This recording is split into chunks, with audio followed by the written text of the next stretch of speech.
Hello, boners! I am here with the Rosa. What's up, Rosa? What's up? What's up, what's up? What is up, y'all? Why is What's up, my blood bags? YouTube is not Yeah. getting my stream? Oh no! Why is it being a little asshole? I don't know. My Twitch is up, so that's what really matters, I guess. But I don't know why YouTube is not registering my stream. Oh, now it is. Now it is. Now it got it. It finally got its shit together. Yay! How's everyone doing tonight? Yeah.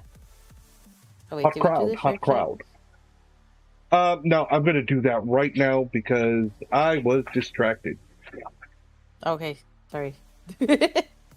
I forgot how to do it. Everybody doing? I forgot how to do it. Can you share the chat? Yeah. It's been so long since I've done it. I looked at my screen and went, wait a minute, what button did I press again? Wait a minute. Okay, so knock. Yep. You start sharing chat.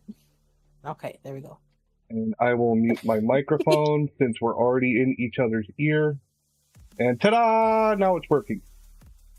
Yay! How's everyone Huzzah! doing? We are going to be doing Ghost Fakers this evening. We are going to watch some paranormal videos. Debunk, make fun of the ridiculous bullshit.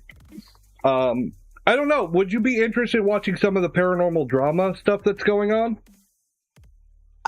Sure. I would probably have to be filled in a little bit, but I like drama. Sometimes it's fun to watch other people fight. I don't know how much we'll get into. Let me look at the playlist.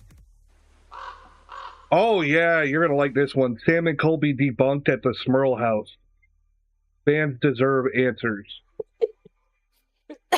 I'm sorry, the fans deserve answers is already like lol.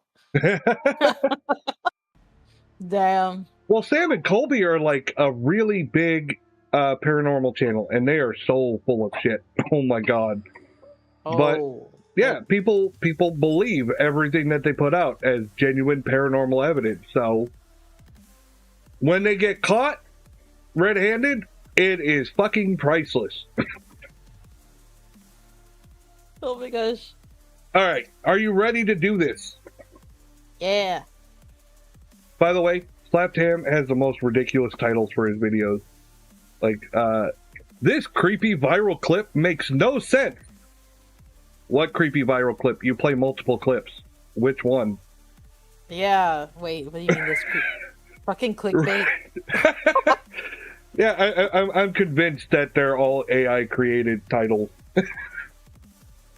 Yeah, without revision, like, or they're just like generate a blog and it does it. It's like, okay, that works, I guess. Like, all right, let me know if you need the volume up or down. Okay. Ham. If you want to watch some freaky content, then stick around. We've got some seriously spooky clips this week, so hit that subscribe button and get ready for more freaky content. Just like this. I doubt it. I'm like, what do you mean, freaky content? I'm going to turn it down just a little bit so I can hear you better. Oh, okay. A viral TikTok clip has viewers divided. Is this just a nervous hound or proof that some antiques really do carry something extra home with them? He just don't like that picture. I've seen dogs like that. I've had dogs like my whole life. And sometimes they're just freaked out by weird shit. You put a portrait of another person, sometimes they see that person in the portrait and assume that's a real person. They're like, I don't like that person. Ooh. Oh, it's very soft on your side, so your volume is low. I might have to adjust it in... Wait. As in your channel, so whatever Streamlabs or OBS, whatever you're using, the volume needs up. I think I fixed it. Maybe. Testes, 1, 2, 3. Balitos. I mean, let me turn it up a little bit. Okay. Let's see. Also, yeah, sometimes dogs will think it's a real people and they should be like, "Rrr." Yeah, fuck that bitch! Fuck that bitch! I don't like him!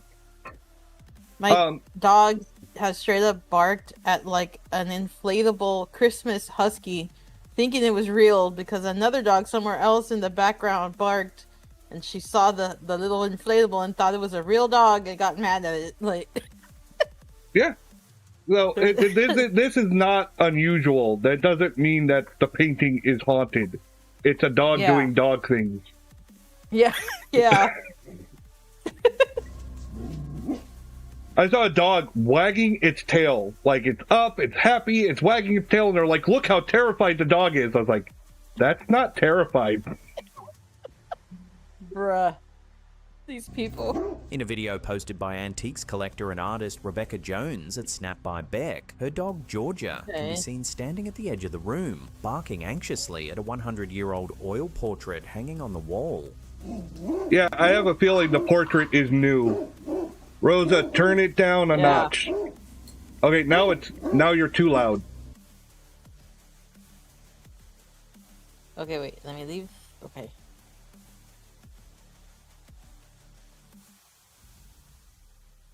Okay, I turned it down a notch. A notch. Is this what you wanted? Are you not entertained? The video quickly racked up over 2.3 million views, with thousands of commenters insisting Georgia was picking up on something paranormal. That's the worst part. Okay, if it was haunted, why is one dog barking, the other one doesn't give a shit? Perfecto. Mag says perfecto. Yay! So the painting's supposedly haunted, but only one dog has a problem with it. The other one doesn't give a shit. Yeah. And yeah, that doesn't make sense. And I always say, they're like the commenters, and they always say like, oh god, what was it? Like, heated debate. The comment section is having a heated debate. No, like, no, they're probably not. It's probably something stupid. There's people on the comments that will believe anything they're fed, and I was like I said, I'm not saying that ghosts aren't real, but I want to see real shit. If you keep lying to me, you're just gonna piss me off. Yeah, fucking sheeple. I'm like, come on. Yeah, that's it. Somebody found proof of the paranormal, and you know where it is? TikTok. It was in a 100-year-old oil painting. Right?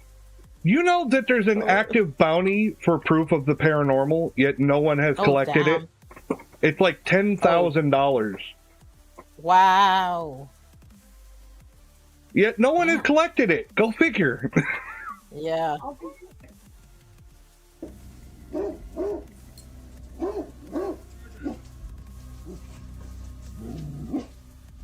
Are you mad, In a follow-up post, Jones revealed she'd actually... Oh yeah, look at that painting up close. No wonder the dog's scared. Like, God, look at that bitch. Holy shit, that would creep me out. It's like that painting from It that Stanley was afraid of. Oh my god. Yeah, it is kind of, it is creepy. It's very like... Doubled down, purchasing the companion portrait of the woman's husband after the Etsy seller reached out, offering the matching piece. I bought her first. What? Did not realize her husband was sitting in the same Etsy store. What the fuck? So you have a picture... Perhaps George... But why? Why would you buy a picture of complete strangers? Like, oh, her husband is there. Yeah, you know, that I care about their relationship. How does she know it's her husband for real? I feel like, what if she's making shit up? It could be. It could be. I wouldn't be surprised. Could you imagine these are totally made up people and they just envisioned that they were a couple? Don't you want her husband too? I'll give you a discount.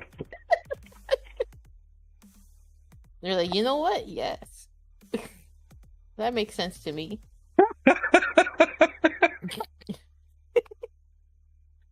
Georgia was barking because the wife missed her husband, not because the painting was haunted. I figured maybe that's why really my dog Georgia was barking at her. She was miserable without him, so I doubled down and bought him. Oh my god. Or maybe I. Well, you don't want her to get lonely. By bringing him Hello, Halls of Orion. Thank you for the lurk. Wife, hanging Lurk, side lurk. by side, Joan says she sees wisdom Lurk. and kindness in their faces. So what do you think? Was I Georgia see creepy warning old her owner pictures. about a haunted heirloom, or just another Oh my God. overprotective pup with a flair for the dramatic? I mean, that's my thought. Same. But I mean, looking at the house, it looks like they collect antiques. Yeah. The other doggy comes, she and's like, "What's up? Why are you barking, yo? What's The fuck going is on?" wrong with you? The This dog's like, eerie she's image creepy as comes fuck. from Boksburg, Gauteng, South Africa, where a father says his 3-year-old son accidentally captured something chilling on camera. According to the father, his son had been playing with the camera, trying to take a picture I don't think of that's him. a ghost, The yo. boy I think it's just a blur in the background. Was on. It looks like a double In a of matter the kid's seconds, He face. snapped several Yeah. random photos. When his Well, I dad don't know. took the camera back and began deleting the blurry ones, he reached the third photo and froze. Didn't- It probably Behind just his caught son, someone in the Half background. hidden in shadow is the unmistakable Yeah. image of another face. See, a lot of these that drive me nuts is when they go, "Oh, well, years later we saw the picture and there's someone there that wasn't there when we took the picture." I'm like, this was years ago. How do you remember? Are you sure? Or maybe you just looked at Yeah. this video and go, or photo and go, "Hey, this looks creepy. How about we make some bullshit up?" Yeah. You know, They should take they're trust me bros. That's what I call them. I'm like, I Yeah. don't know you. Why would I trust you on this? It just looks like the mom was coming up behind them and they just ran with it, right? That's what Yeah. that's what it looks like to me. Yeah. There's so many of agree. these. They're not The father transparent insists or that only anything. he and his son Yeah. were home at the time, and that the Oh, there it is. There it is. Sure. He insists it was just the two of us were here at the time. Of course. Of course. Just like of course. there was a channel, they did a whole video and caught all this paranormal evidence, right? And the whole time they're doing it, I'm calling out exactly how they're doing it. I'm like, well, see, they did what I call "thou dost protest too much," when they're like, they insist that they're the only ones there. I was like, no, you've got a third person there working with you. You know what I mean? Yeah. Yeah. And I'm like, okay, that was a wire, and that was that. I'm calling out exactly how they... And then they go through, they released a second video, and they said they wanted to do a video to show how easy it is to fake things. And sure enough, I was right on every one of them. I was like, yeah! Yeah, sure enough, there was a third person there doing shit behind the scenes. So when I hear videos like this, they insist they were the only ones there. Mm-hmm. Yeah. Yep. Methinks thou dost protest too much. You have to build some trust. I don't know who the hell you are. Like, I'm going to show you this video. It looks like mom's in the background of the photo. No, she wasn't home. Trust me. Yeah. Mm-hmm. Trust me, bro. It has to be a ghost. Especially when it benefits them on like a platform like TikTok to go viral. Yeah. Yep, it totally benefits you for everyone to believe you so you can make money. Yep, I totally trust you more than the money. Actually, his mom's been dead for 20 years! Ooh. Why is she still there then? Uh, That's creepy. That's okay. My sex life's been dead for longer. Damn. That's fine. I'm married with 2 kids. It's just for show now. Oh my god. person in the picture is no one he recognizes. Bullshit, lies. When shared online, the photo quickly spread through. Ever notice how a penis is kind of a cock and balls is kind of like mistletoe? Like, cause you kiss under it? Well, if you really want to, but you got the leaf hanging down in the center, and you got the 2 berries. The mistletoe. You're like, you want the leaf and berries? through local Facebook groups just the with berries. commenters divided, Just the some calling it a berries. simple camera glitch or motion blur, others claiming it's a spirit or presence caught mid-manifestation. Mid-manifestation. Whether it's a trick of light or something. Okay, look, let me point it out with the mouse. You can see the light reflecting on her lip. You can see the cleft in her lip. You can see the lighting is the same as the lighting on the kid's face. You cannot see through the person in the background. It's a solid object. It's just blurry because it's out of focus. It's a person. Yeah. It's just a person. I think most some cell phones now have a thing where like it's called, I think, selfie mode, where it'll focus on you and blur everybody and everything else in the background. So how do we know that he didn't accidentally like click that because he's just messing around with the phone, and that's what happened? Right. It's just mom or somebody else in the room. I don't care who it is, but that's a person. Yeah. Truly a living supernatural, person. one thing is certain.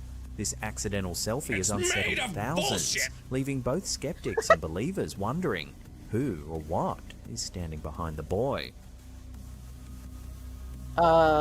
His mommy? Probably his mom. That's what I would assume. This next one is something straight out of a nightmare. A haunting image titled Final Frame that appeared on a hard drive bought at a flea market. Interesting. The photo shows what looks like a pale, featureless mask, smooth and expressionless, with faint etchings carved into the surface. That looks fake as fuck. Beneath That it. looks made up. Right. It was labeled Final Frame, and it was on a hard drive. How do you know that this wasn't used for like an indie movie, and somebody just had like some of their files from their indie movie on here? Like, this is a mask we made for the indie movie, and this don't mean shit. This is not proof of the paranormal. It's just a fucked up mask. Wa-la-di-da! It looks like a high schooler's bad art project. Right? So, I've been saying for a long time, I think Slapped Ham is running out of content. He puts out a lot of videos, and I think he's just running out of shit to put on there, so shit like this comes up. Yeah. Like there's no evidence, there's nothing to debunk. It's just a picture of a shitty mask. And he has to polish the turd. That's what I call it. When he goes on and on telling the story and adding shit to it and stuff, I was like, yeah, because there's nothing there. You're just polishing a turd. Yeah. A cryptic caption reads, "You sought this." What? The Redditor who found the file, Mirror Teeth, posted it. Not to mention, it was on a hard drive bought at a flea market. How do you know that the person, allegedly. But let's say, devil's advocate, that's the truth. How do you know that the person that left it there didn't leave that there as a prank to fuck with somebody? Yeah, that's true. That just makes me think, like, the whole hard drive at the flea market. I'm not sure if you heard about that creepy pasta about Legend of Zelda. No, I've never heard it. It's of a Legend of Zelda game. I forgot which one it is. It's not Ocarina of Time. It's one of the N64 ones. But the whole premise of that... Majora's Mask. Yeah, Ben Drowned. Yeah, Majora's Mask. Yeah, it's called Ben Drowned. And the whole thing is that they bought, like, a second-hand game from, like, a rummage sale or something. And it was, like, haunted or some bullshit like that. And people thought it was real for the longest time. And it turned out to just be a creepypasta. Oh, of course. Go figure. This is... I wonder, if I was to ever sell a hard drive or something like that to a flea market, maybe I should just leave a big picture of my ass. And I'll just put caption it and be like, it's a full moon out tonight. I'll go see.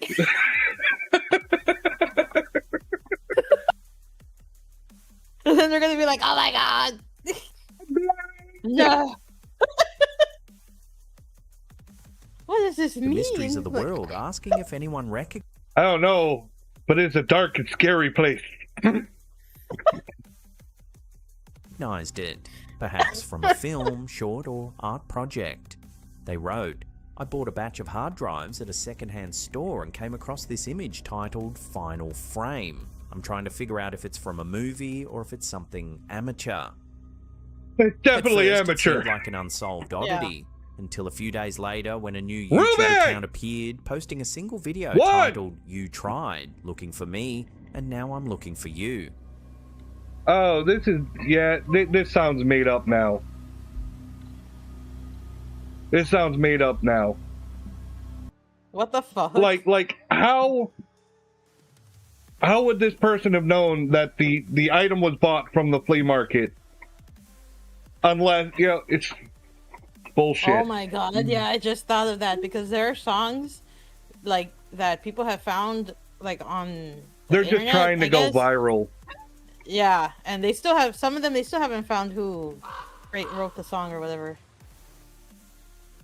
Yeah, I agree. It probably was the start of a crappy analog horror. Somebody's like idea. This is stupid. Yeah, I think it was somebody's little film project. People will make these silly fucking videos just in an attempt to go viral, creep people out.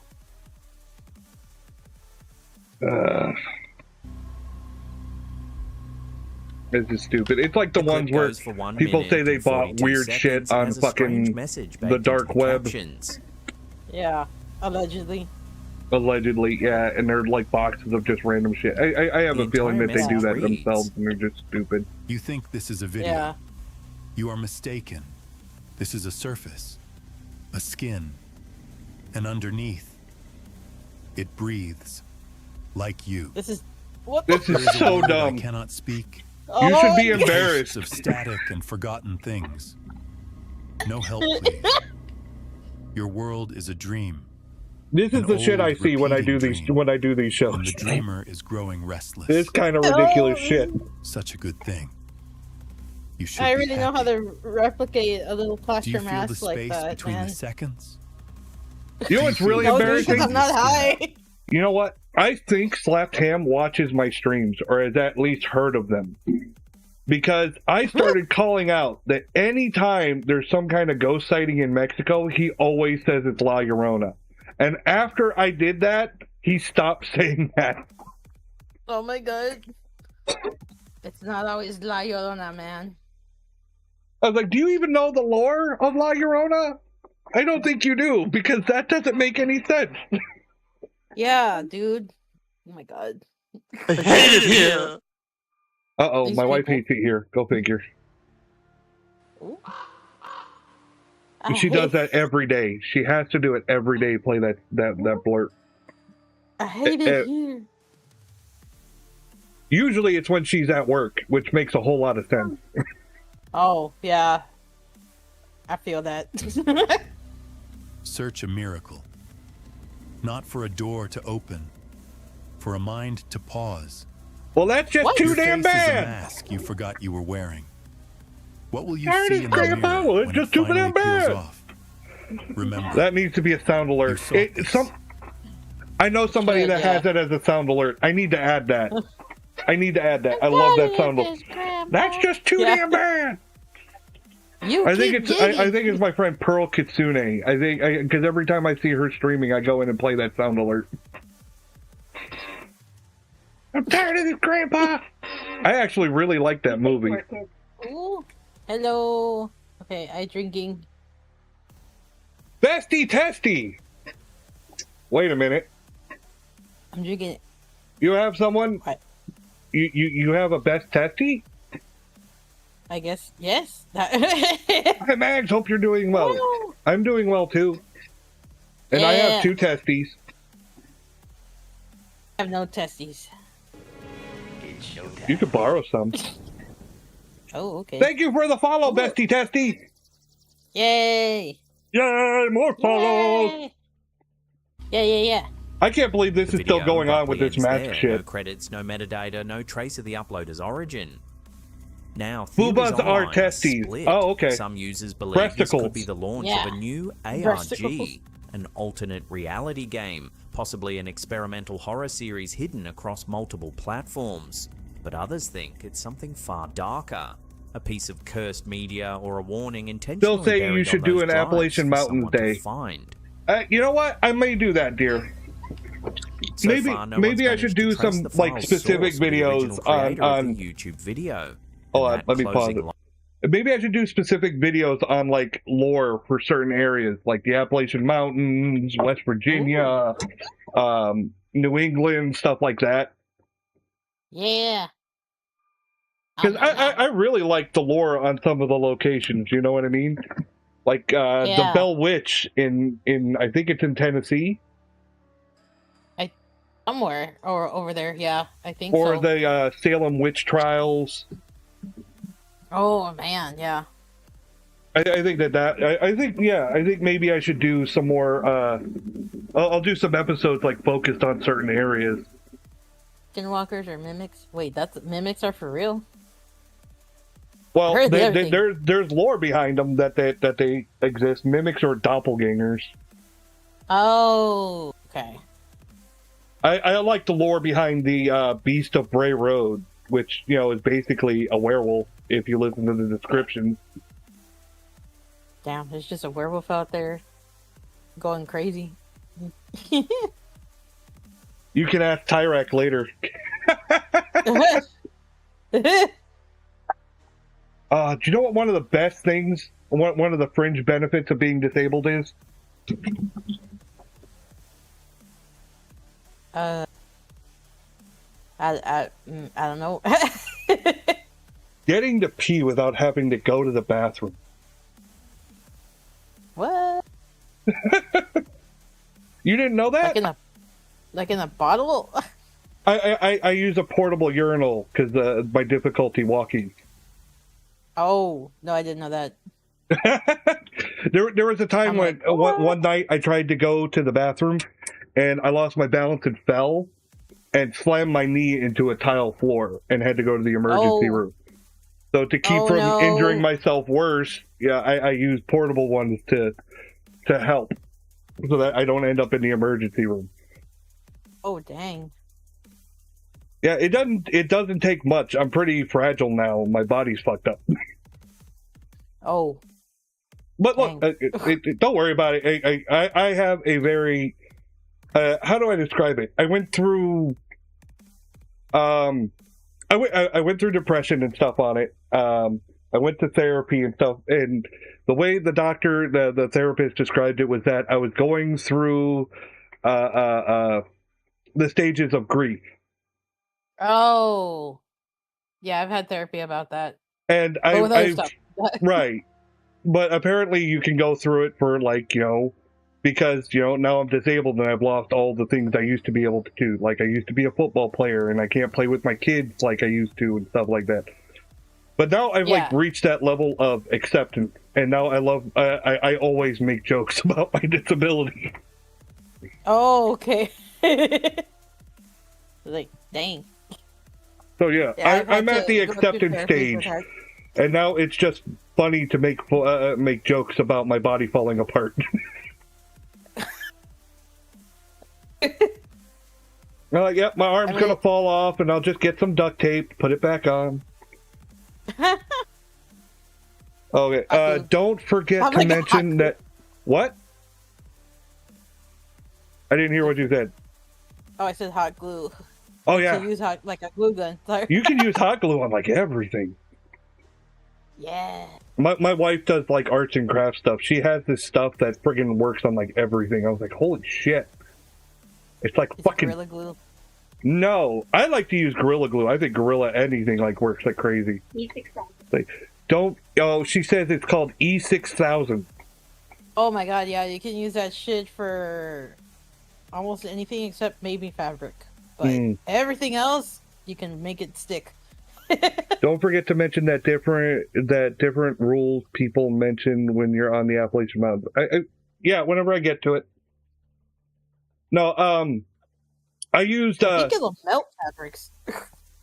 I was doing funny story. I was doing a stilt walking gig.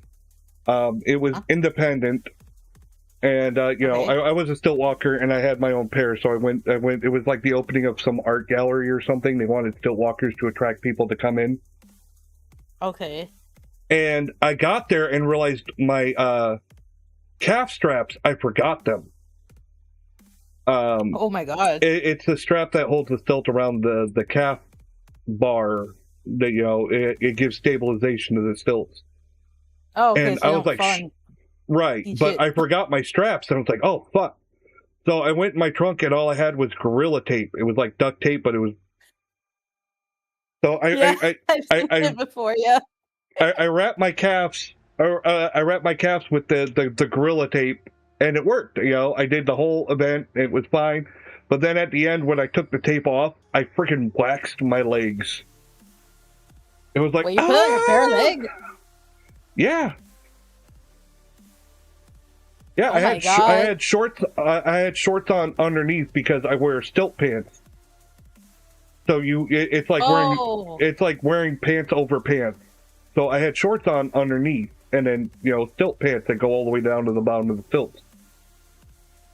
So yeah, okay. I had the tape. Yeah, it didn't just wax my legs. I actually bled from it. They were red and fucking messed up for a while after. Yeah, it probably ripped off some skin. Not to be gross, but.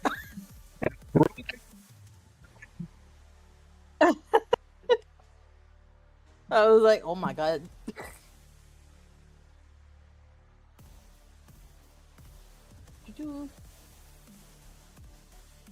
Line, you sought this. Feels less like a title and more like a threat.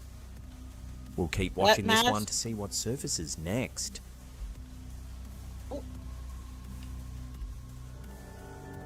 Hey peeps, just a quick reminder to check out our Slapcam Mysteries channel. This is our second channel. This is where we do paranormal deep dives on specific cases, one at a time per episode. We also do a little bit of true crime. Yeah. The Danny Jones podcast. We'll put a link in the description box down below. Oh, there. yeah. It's also pinned in the comments. Bones, your mic sounds scratchy. What the? Is this a close Yeah, call? I don't know what's going on. Oh my god.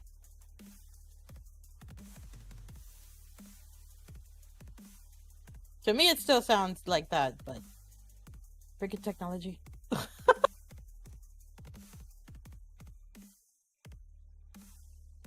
Unless it's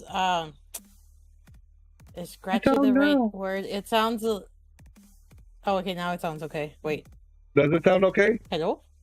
I can hear you. Yeah, it sounds better. Yeah. Okay, it does sound better. Fucking. What do you think? It sounds like, how do I explain it? Not scratchy, but yeah, distorted. Yeah, that's the word. I was like, why can't I words?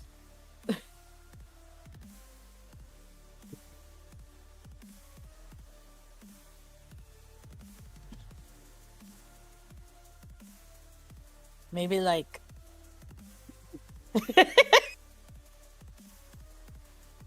maybe unplug it. You can restart the call. I don't know if it's the call or if it's a thing where the mic has to be unplugged and plugged back in, because that shit happens to mine sometimes. But with my webcam.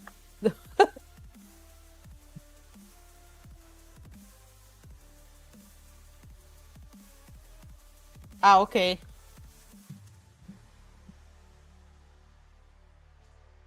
I freaking hate when technology decides to not to work. It's like, guess what?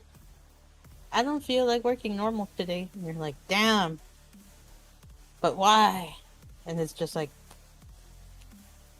I don't know. They have moments.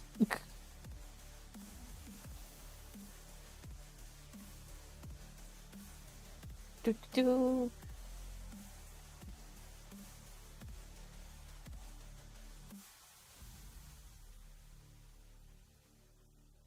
Versus when you set up before and it starts acting up randomly. It is acting up randomly. Before, I mean, but we were playing. I mean, we were playing Hytale and everything, and it was fine. It was fine up until now. I don't know why the mic decided to be a little baby. I don't know. Testing. 1, 2, 3. Okay, that sounds normal now. Do I sound normal? Anybody else? Mm-hmm. Okay, I got a thumbs up from the wife. Perfecto. Okay, groovy. We're back on. I don't know what the fuck happened. I don't know. Technology has a mind of its own, man. But what's weird is, hold on. Let me look at my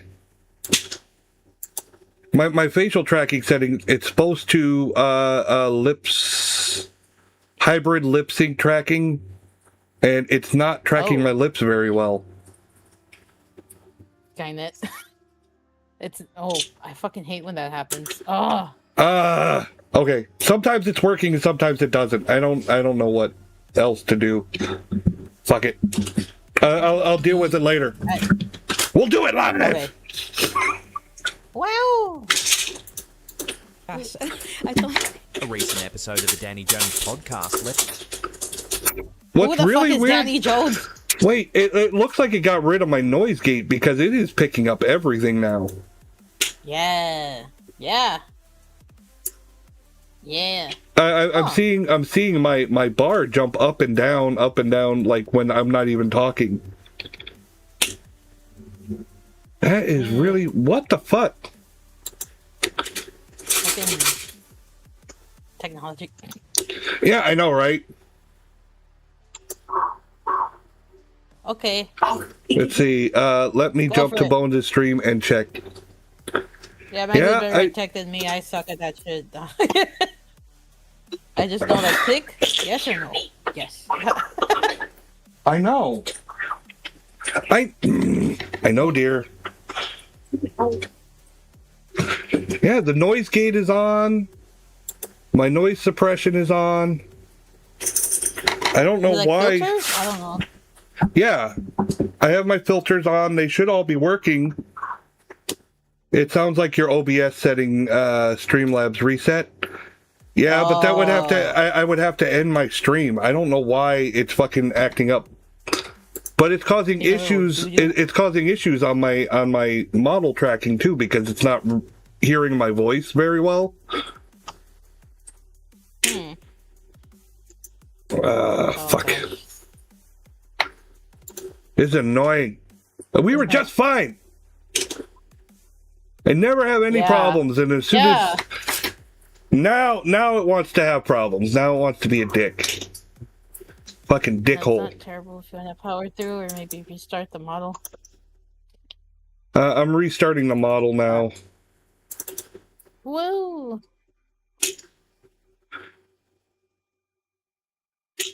Ooh, I have an idea. I could check something real quick, just to see if there was a driver update. Maybe it's my audio driver. Oh my god. Yeah.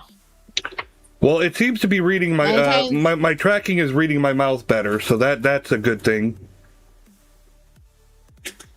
Yeah. But it's it's also not activating the noise gate, even though it says it's on, because it's picking up every little sound. That is so weird. So.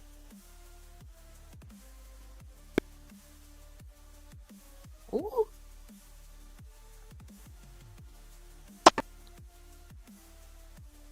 Oh.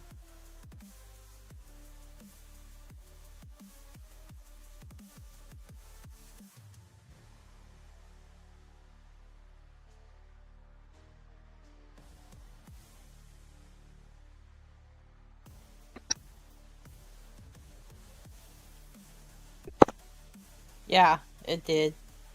I'm like, oh.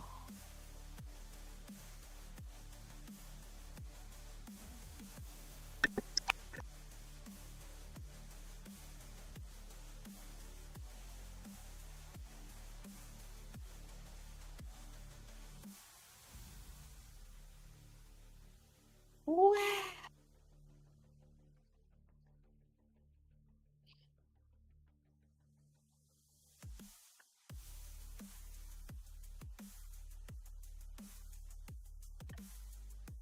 Technology has me like this. With now, if only I knew which one it was. I hate it here. Silly little goose. Yeah. Hi, Jay.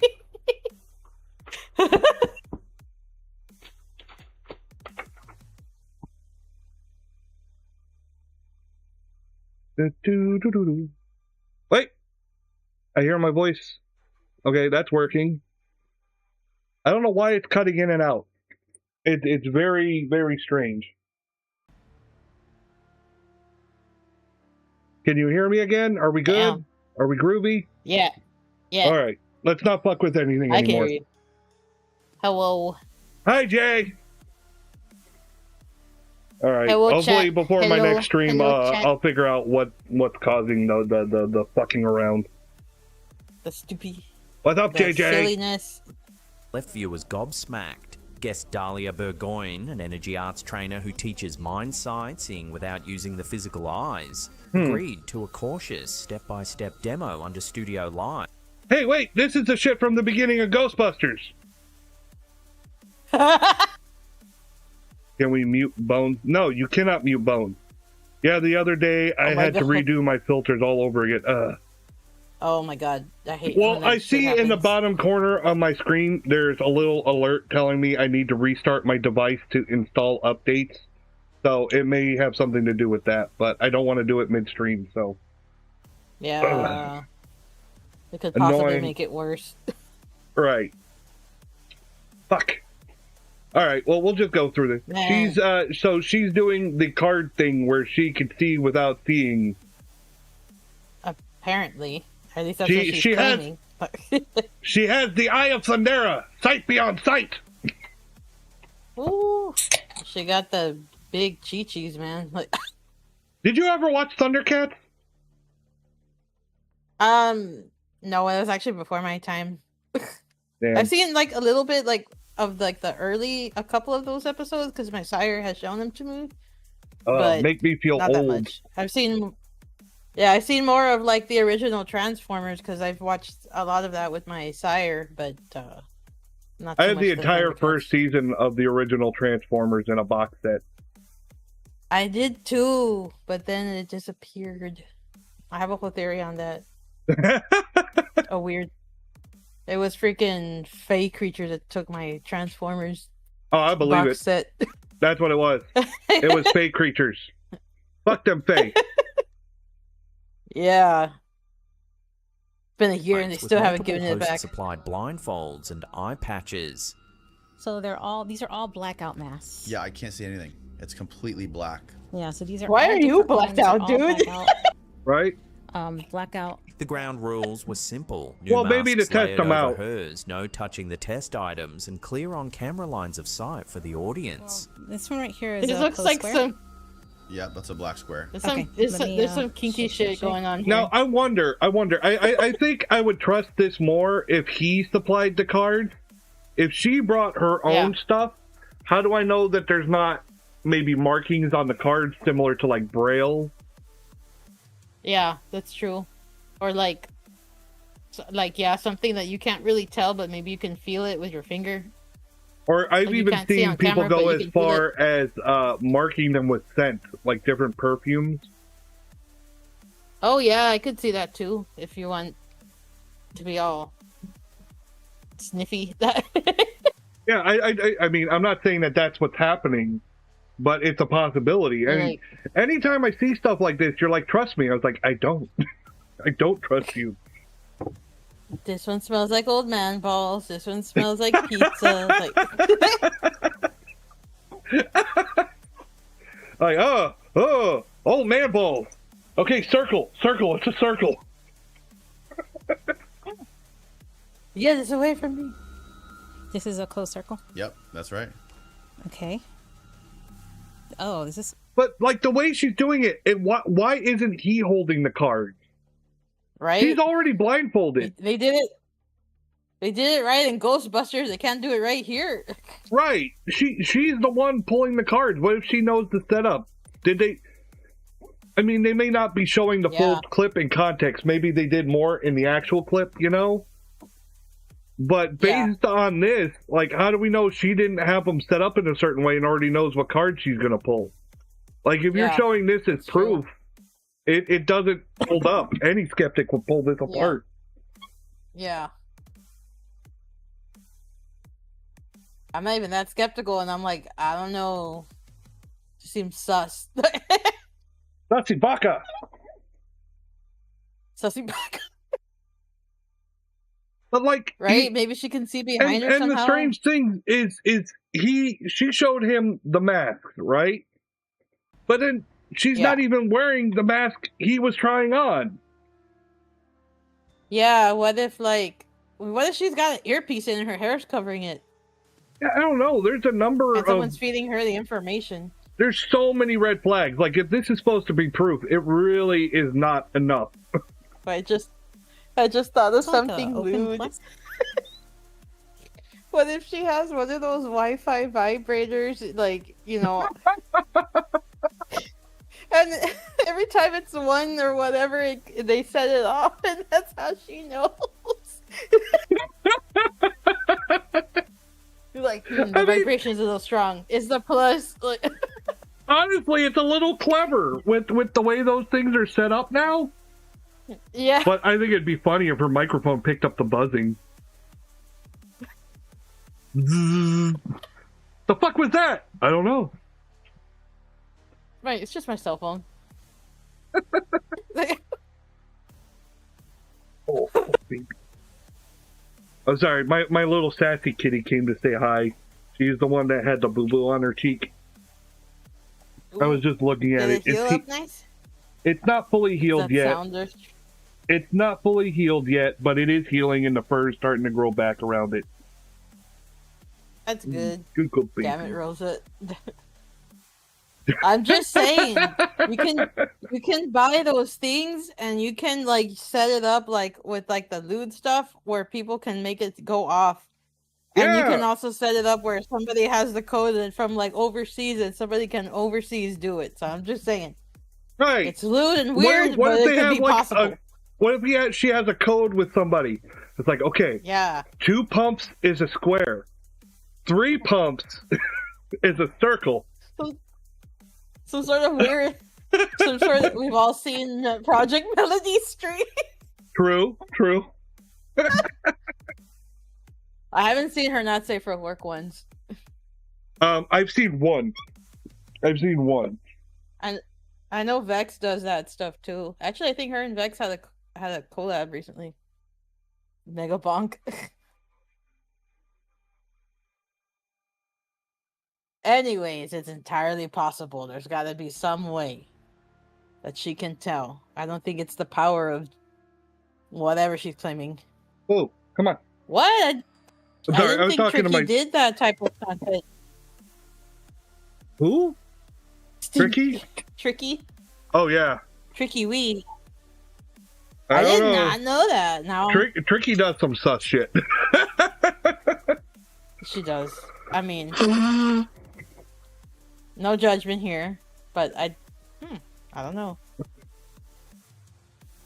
Wait. Hey, maybe they just want to. Maybe they.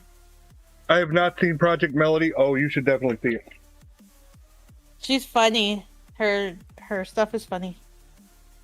I don't even know who Fifi is, but I did see that her and Vex had like a threesome ASMR thing, and I was like, huh.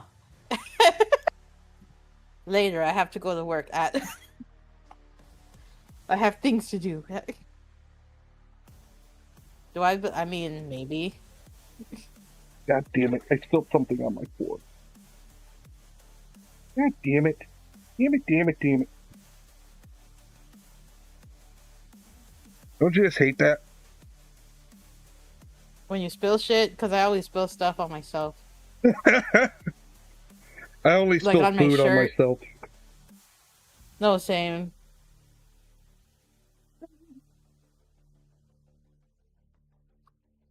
Trust me, bro. Hey, Boo. You want to say hi to Rosa? Okay, so you have. I mean, I'm not judging you. What? Judging me what? So everybody needs to jork their penis sometimes. It happens. Yeah, I was watching a Michi Mochibi clip today, and she talked about how she thought she had the flu, and turns out she was just really horny. What the fuck? Yeah, because she How said, does that even work? Well, because she said she never gets horny. She doesn't know what it feels like. It's not normal. She doesn't have, like, a drive. So she didn't know what it was when it happened. Yeah. I think she's mentioned she takes medicine, so it could be because of her medicine that kind of like mutes that. And she always said drive, I guess. Well, sounds like a case of the new me. Scissor me timbers.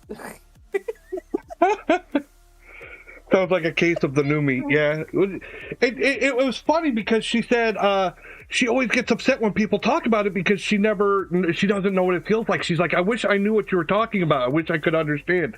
And then she's like, it finally happens to me. I finally understand, and I can't do anything about it because she was on her period. I mean, you can. Well, you can totally flick your bean, I guess. Well, she said she's like super germaphobe, and she wouldn't do it because she thinks it's gross. Okay, I'm not gonna self-incriminate here, but okay. Well, you're a vampire. That's finger looking good. I couldn't help myself. I couldn't help myself. Cherry sauce. It's extra ketchup. I mean, you can shower afterwards. Yeah, you can wash your hands. I mean, you're supposed to be doing that anyway. Right. Well, that's what that was her reasoning in the video, but I'm listening to it and just dying laughing.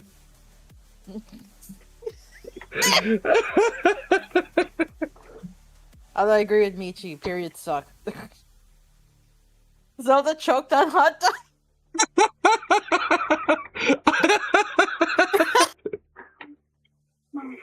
No, I'm not. Oh, you didn't hear about Sounds that, like did you see the hot dog clip? Of Zelda? Yeah, well, it was me. We were playing Cards Against Humanity. Oh. In the background, somebody came in and asked what she wanted to eat, and she was talking about hot dogs. And I said, yes, get her hot dogs. I want to see how many she could fit in her mouth. Oh, and okay, yeah, I remember that. Yeah. Aesop was like, dude, that's her dad. I was like, oh, shit.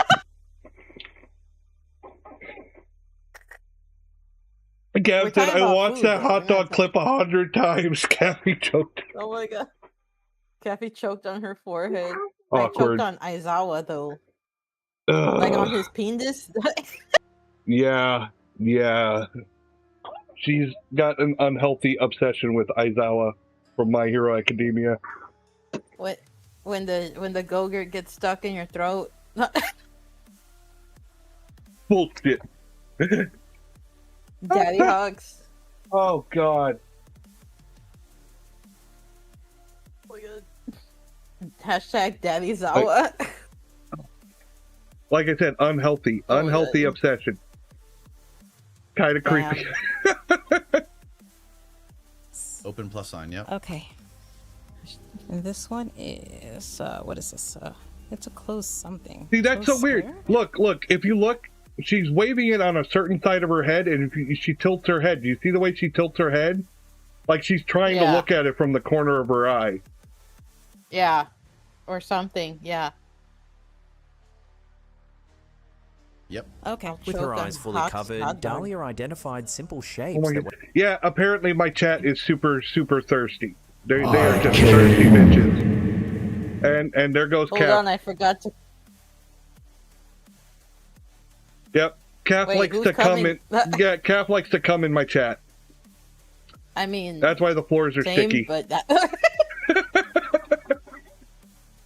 She's drunk. Oh, that makes sense.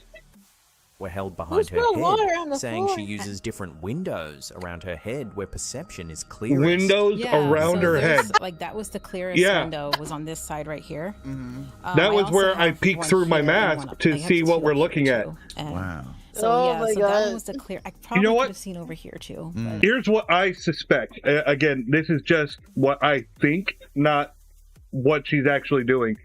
But the way she was doing it and the way she described windows and the way she was turning her head and holding the card, I think she probably has like really good peripheral vision and was probably using that to try to see the card. Yeah. That's what it looked like to me. Because she was like really moving that shit around her head. Right. Like cray-cray.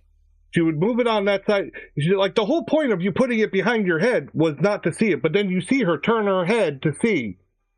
And I'm like, yeah, it looks like she's just using peripheral vision and peeking out the side of the the mask. That's my opinion. It would be different if they were showing it in front of her with her blindfolded or behind her if somebody else was flipping the cards or whatever. But since she's doing it herself, highly dubious. BJ, can we play Repo just to hang around that giant hot dog? Repo is dead. Repo is dead. Yep. Oh, I want to play that new game. That new game that Mags posted today. I really want to play that one. That one, yeah, he showed it. Yeah, where you're like a minion, and it says you're supposed to break into a rival wizard's place and cause chaos. I was like, oh, that sounds like something I'd be good at. Like, that's exactly what I want to do. Go in and break shit? Hell yeah. Fuck yeah! Exactly. The not getting caught, I think that's going to be the hard part.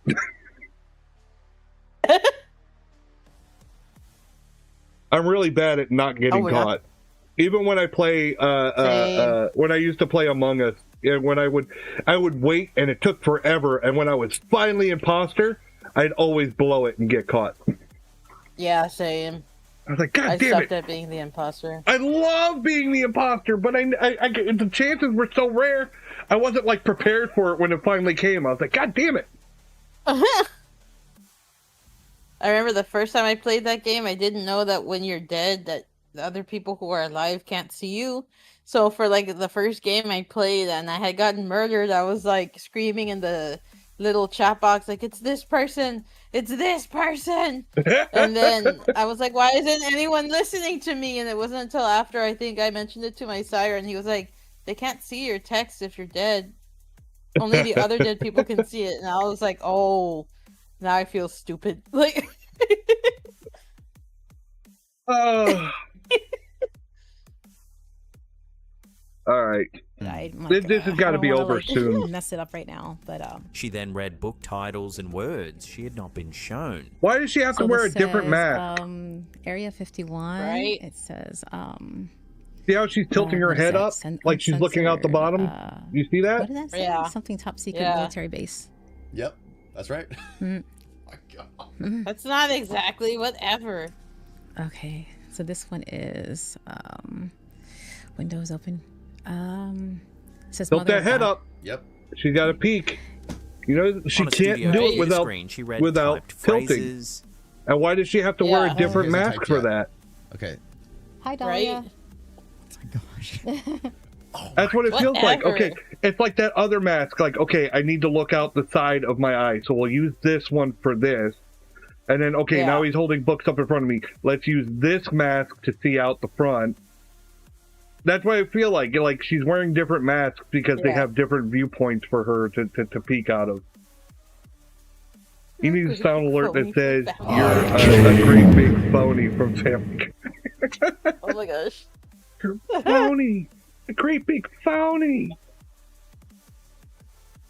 I've got this one. This one's my favorite. It's made of bullshit! I like that one, and then my second favorite is... A bullshit? A bullshit? A bullshit.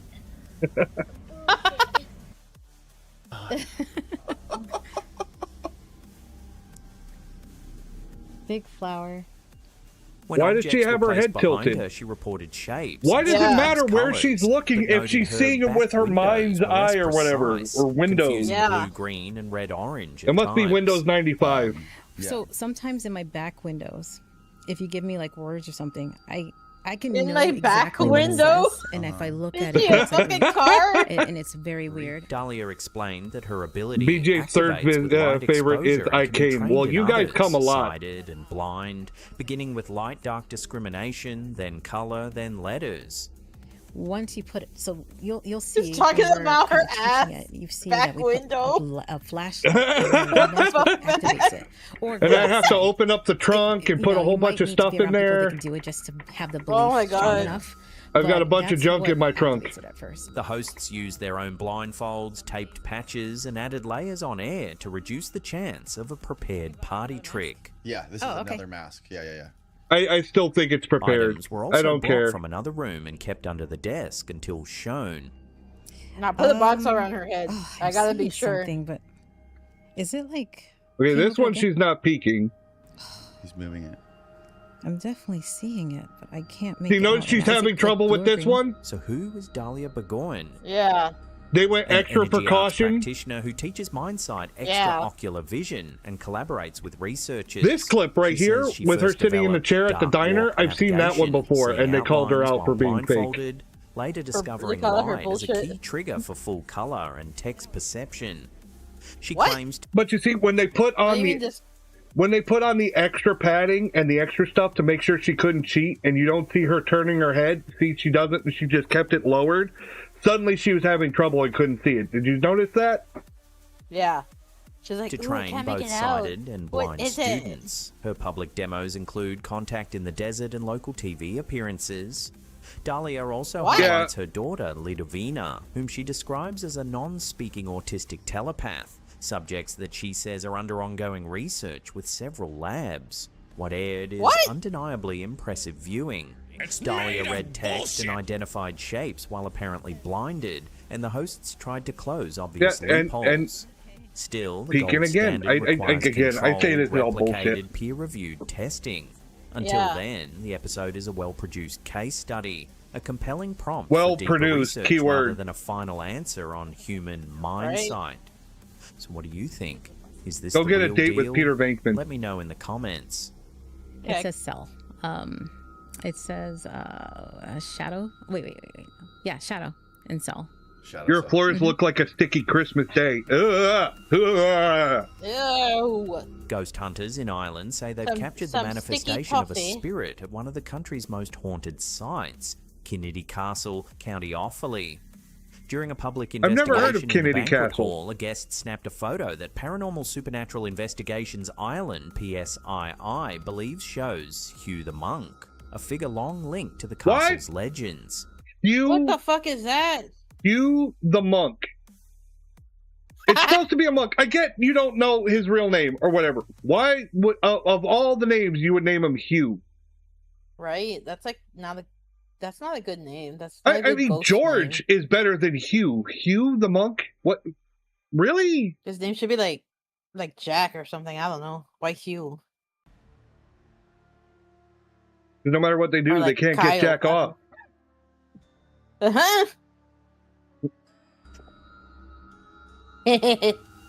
According to co-founder Richard Morrison, the team led a 20-person night hunt, 15 guests, 5 investigators. That's a horrible idea.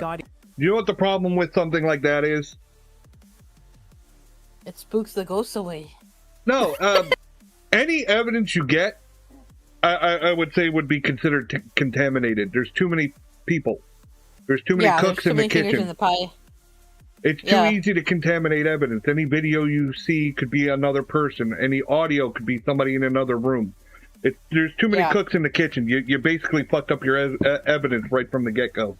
Yeah. 20 Hugh Jasmine. Exactly. Hugh Jasmine.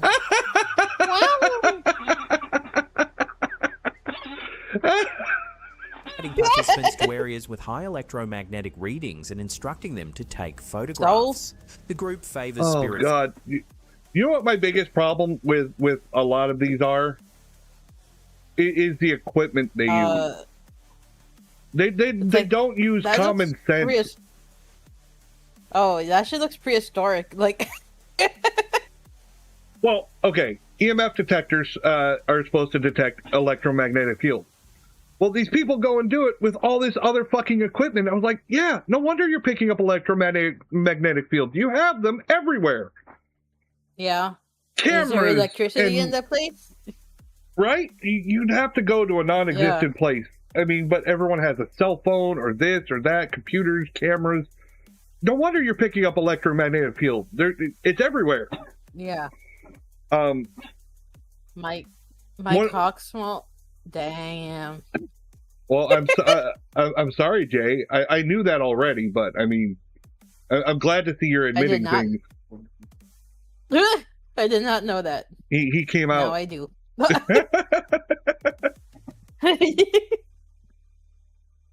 He came out the pee-pee closet.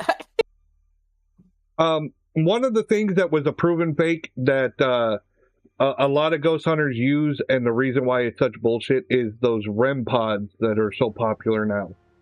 Well, they're basically a broken theremin. Have you ever watched Doctor Who, or at least seen the intro music? Yeah.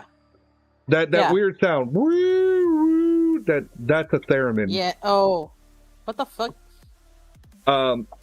So how does that ghost? Like... if you've ever seen a theremin play, the way they play it is it's your hand positions. It picks up where your hands are and plays a sound. So if you lift your hand, it plays a different note, or lower your hand. So you put your hands in a field and it reads your movement. It's kind of neat watching them actually be played. Yeah. But yeah, so that's how they use the idea of something breaking that field and it making a sound to do it. However, other equipment can cause it to go off. Like they've proven that you can aim a radio, like a walkie-talkie, at it and make it go off. What? So basically, you can make a REM pod go off whenever you want, on demand. Damn. Which is probably what like a lot of these ghost hunters do, like Ghost Adventures and stuff like that. They can produce basically evidence on demand with a REM pod by just aiming a walkie-talkie at it from off screen. And then it'll make a noise, and then you can be like, "Oh my god, it's a ghost! It's the devil!" Yeah. And they're like, "Oh my god, can you do that again?" And they just aim the walkie-talkie at it again. Yeah. Even humans has a minor EMF. Yeah, humans do have a minor EMF. At least I didn't get done in by a fucking truck. Don't hate. Don't hate. What? At least it's not like what's his name from Konosuba. He died of a panic attack. He thought he was going to get hit by a truck, and it was a tractor, and it was actually going really slow, and he just scared himself to death. Hashtag me. Yeah, he didn't even. He thought he was going to get hit by a truck, but it wasn't a truck. It was a tractor. It was going super slow, and he scared himself to death. He didn't even get hit. Oh my god. And even better, Aqua the Goddess was like, even worse, you peed yourself.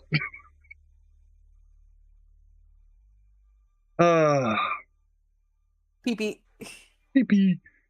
So, yeah, and then there's a thing, it's called, oh, I fucking forgot. It's a voice recorder. Oh, let's see if I can find it. I had it on my search.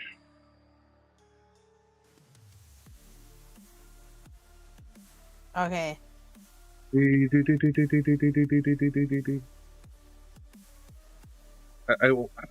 I thought I had it saved.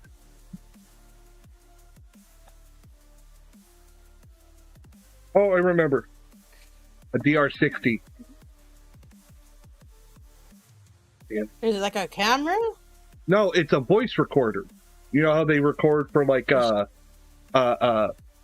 whatchamacallit? Voice phenomena, EMFs. What?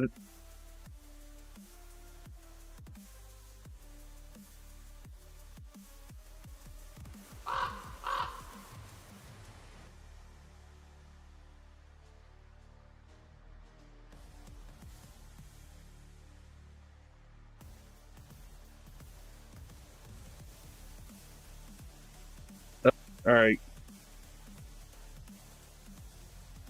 We did a lot in common because we undone my truck. I mean, that's never happened to me, although I have almost gotten ran over. God damn it. Oh, okay. Oh, there it goes. It came back. All right, can you see my, God damn it. My camera's off now. Now I gotta reset my fucking tracking again. I think I know what's going on. I think I know what's going on. Way to go, tracking. Hold on, I'm gonna mute myself for a moment, because I need help with this. Oh, okay, gotcha. Boo! Lily!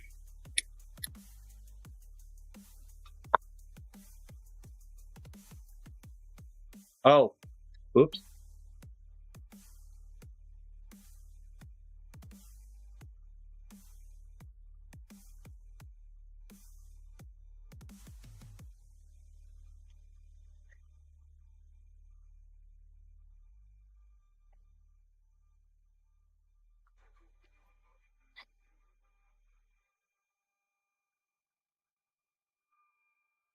Sorry, I just remembered I have peanut M&Ms and I went to go get them.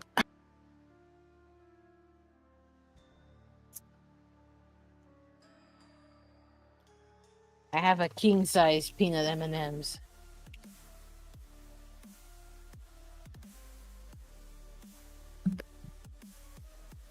Wait, boo what?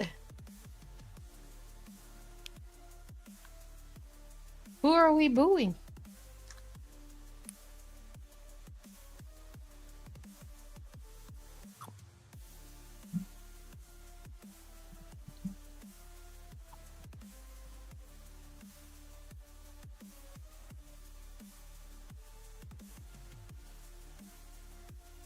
$1,995.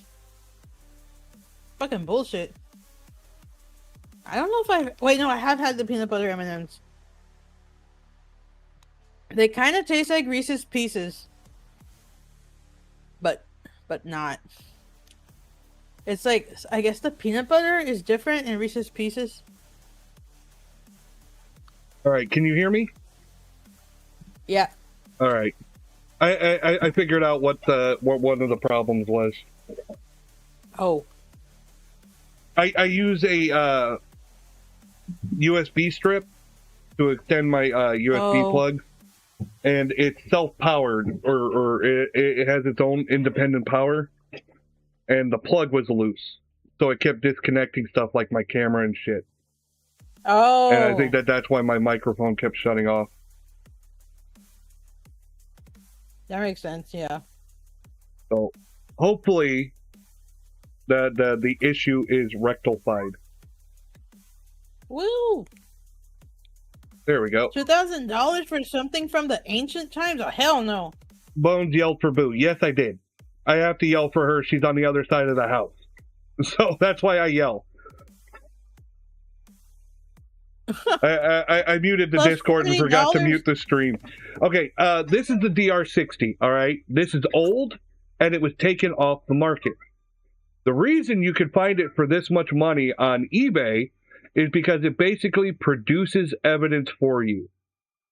And the reason I say that is because it has an unshielded mic, and it will record sounds. It will even record itself working. The slightest breeze, brush, anything will make a sound. And then audio pareidolia, you just hear random stuff on there, and you can make up whatever you want. You're like, oh, did you hear it said get out? And you're like, no, it didn't. It was just random noises. Basically, that's why you'll see a lot of ghost hunters using these, even though they were taken off the market. And, they're hard to find. That's why you can find them for so much money, because basically allows ghost hunters to produce their own evidence. Wow. 3,000? Oh no! What the fuck you? Yeah, $25 delivery. It's a giant red flag. If you see a ghost hunter using a DR60, it's a red flag that they're using this to produce evidence. Because they would have had to go out of their way to specifically get this recorder. You get what I'm saying? Yeah. You're not just going to find it at the store. You'd have to go and find it, and you see how much it's worth. Yep. You can get up and get them. $40 delivery? Oh, you're so funny. Who can get up and go get them? I did. I got my M&Ms. No, he was talking about me going up to get my daughter. But oh yeah, disabled. Yeah, that's why I have to yell across the house for it. Just use a grippy. I want to get a PA system for the house for when I got to get a hold of my daughter, so I don't have to yell. But we're a naturally loud family. Like everyone in my house is loud. The kids, my wife, everyone. We're all yelling all the time, and people are like, "Why do you talk so loud?" And it's like we're just naturally loud. This is how we communicate. Love Bones, you're welcome. All right, let's get back into this. But do you see what I mean by the DR60? So now you know there's a big red flag. If you're ever watching a ghost show or something and you see someone using a DR60, that's a huge red flag that they're full of shit. Photography over traditional EVP work. We'd rather have visual evidence than go through audiology, Morrison explained to the UK's Sun news outlet. Moments later, a guest's Our camera house is a captured what house the of team love, calls a can't clear you tell? manifestation shown to all present on the spot. House is a house of love. Can't Lawson you says tell? the location isn't random. The banquet hall reportedly sits above monks' graves, and the team suspects I'm moving out in that's where summer. the Wait, activity concentrate. Wait, moving out? Where are you moving to? Why are you moving? Yeah, that one. Pourquoi? ¿Por qué? Yeah, Porky. Porky. I love that movie. Have you ever seen Porky's? I highly recommend it. It's an older movie, but it's definitely got our sense of humor. You would laugh. Ooh. You'd be surprised how many movies I haven't seen. Oh, there's a girl that they have named. It's a scene. There's a girl that they nicknamed Lassie, and the guy couldn't understand why everyone calls her Lassie. And there's a part in the movie where the guy finally gets with her, and when he's doing her, she's like howling. Her sex sound is howling. What the heck? And it's during school, so the coach who told him this is dying laughing. He cannot stop laughing. He goes and tries to hide behind this tapestry. And he's fucking dying. Like everyone can hear her screaming. That's a great scene. What the heck, Mags? You've seen that movie? Yes, I highly recommend it. You got to check out Porky. I don't want to live with my family. Well, that's a good reason to move out. It's a classic. It is. Porky's is a classic. Believe it or not, do you know who got me to watch that movie? My mother. Oh, dang. My mom was like, "Oh, you haven't seen it? You have got to watch this." It's one of her favorites. The image has kicked off fresh interest in Kennedy's ghost lore and in PSII's new transparency drive, which brings the public along on investigations to witness methods and evidence firsthand. With another public session planned, the team is heading back to see if Hugh the Monk will make another appearance in Ireland's most haunted castle. Oh, later this month, towards the end of the month, I'm taking my test to become an official demonologist. Yay! Would you be interested in joining me? Yeah. Yeah? Wait. You would take the test? Would I take it? Sure, yeah. Why the fuck not? Yeah. We can both stream it as we both take the test, like live.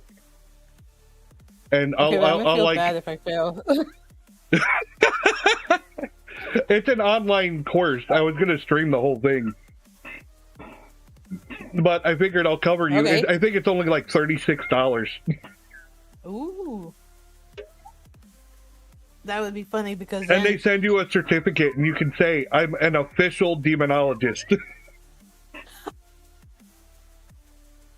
You get a certificate. Oh my god, I could show it to my mom and be like, "Look, this is what they do when I don't come to visit."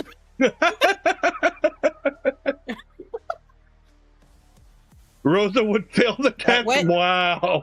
Wow. Haters be hating. How could a vampire fail a demonology test? I don't know. Could you imagine if we're official demonologists and we could tell Mags we know better because we're official about demons? Yeah. It's true. I forgot I had that sound alert. So I'm on my way out to the cemetery to visit Stacy's chair. Back in 2020, Stacy's Michigan chair. real estate agent and TikTok creator Marshall posted like a lighthearted Stacy's video exploring a local Stacy's urban mom legend, has the got Eerie it Witch's going chair on in Brookside until she Cemetery. What started as a playful ghost hunting skit would years And later now we're going spiral to her into chair. something far stranger. Just one more time, I'm gonna sit down in the chair. You know, They're You playing dumb motherfucker. They're playing the X-Files music. You dumb motherfucker. Why the fuck would you sit on somebody's fucking grave chair? The Brookside Cemetery established. Well, to be fair, I mean, if you're going to make a headstone shaped like a chair, how can you not expect people to sit in it? Right? I mean, They know more about demons than a demon jailer. Damn right. It's in the video. Yeah, we'll have degrees. Yeah, I have a certificate. It makes it official. It's official. Established in 1853, is home to the old Stacy family plot. At the back of the grounds sits a granite chair marked Stacy, long rumored to be cursed. According to legend, Mary Stacy, the judge's widow, visited her husband's grave every day for 17 years, always sitting in that same granite chair. Locals say anyone who dares sit in it soon meets an untimely end. Okay, wait a minute. She always sat in a granite chair. Who brought the granite chair? It's not like she carried it with her every time she went to visit his grave. This story doesn't make sense. She's like, yeah, I got lugged this big heavy motherfucker just so I can sit by his grave again. Come on. There's some problems with this story. Yeah. They are doing Unless stuff. They built it there. No, I know they're doing sound alerts in the videos. They're being hella annoying. With the do X-Files theme. What, the story darkened further when the Stacy's daughter Loanna, known around town as a spinster, was later branded a witch after her entire family passed. Illnesses and livestock deaths plagued. Oh yeah, your whole family died. It must be really sad for you. You must be a witch. What? No. We have no pity for people whose whole family died. They must be a witch. You killed your whole family. What? Right, witch. She knows math. She's a witch. Have you ever heard about the story of Mercy Brown? I don't think so. It happened in Rhode Island. It is the last reported case of vampirism in the United States. What? Yep. They believed she was a vampire. Like, her family members were all dying. They thought she was a vampire. The ground was frozen when she died, so they had to inter her in this shed-like thing until she could be buried. But when the other families started dying, obviously most likely from sickness, they thought she was killing them. So they went to look at her body, and the same old hair growth and skin, nails. It looked like she blood from the corner of her mouth, that she was a vampire. Even though that's just standard deterioration. God. And they friggin' removed her heart and supposedly burned it and did something with the ashes. I can't remember what. Oh my God. And now they say that people report, I don't know the accuracy of it, but people report that cemetery is haunted, especially like around her grave. Well, I mean, fuck, I'd be haunting some people too if they were doing that fucked up shit. Like sacrifice to the devil. Yeah.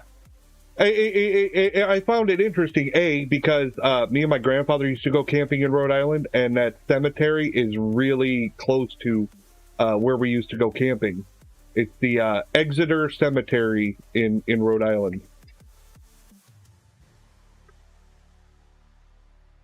I put that as a place to stop on my ghost hunting tour. You're like, hell yeah, I'm gonna go check it out.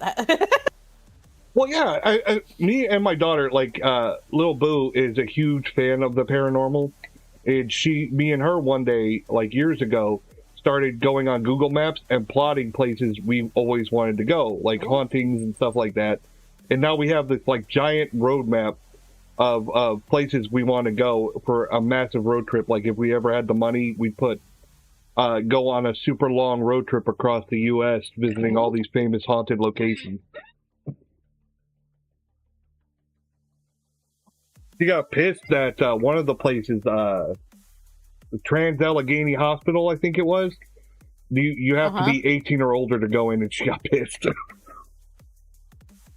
She's like, I'm not scared. I'm not worried about it. I tried to explain to her it's because of safety issues, but... Yeah. They're like, we don't want to get held liable more. Yeah, but she's fearless. That shit don't faze her. She's like, what? Ghosts? Whatever. It was around Halloween. I told her about the story of Bloody Mary, and she goes, "How many times do I have to say it?" And she went into the bathroom while I was live and said it in the mirror. And she goes, nothing happened. Nothing happened. What am I supposed to be waiting for? Nothing phases her.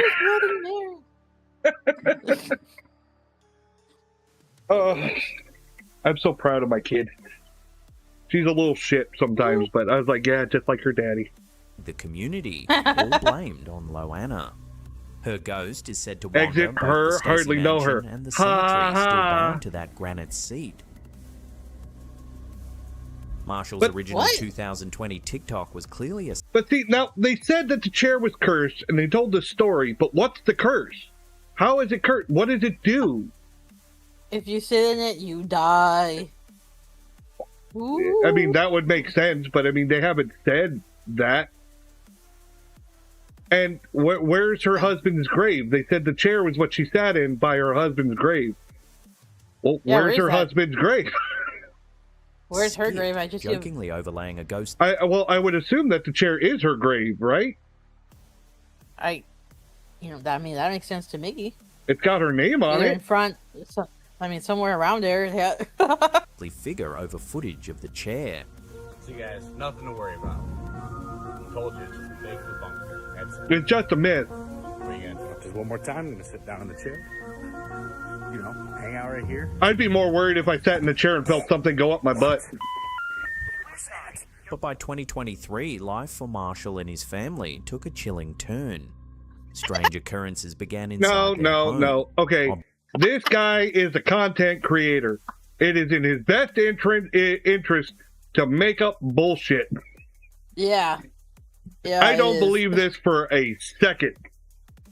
Oh my god.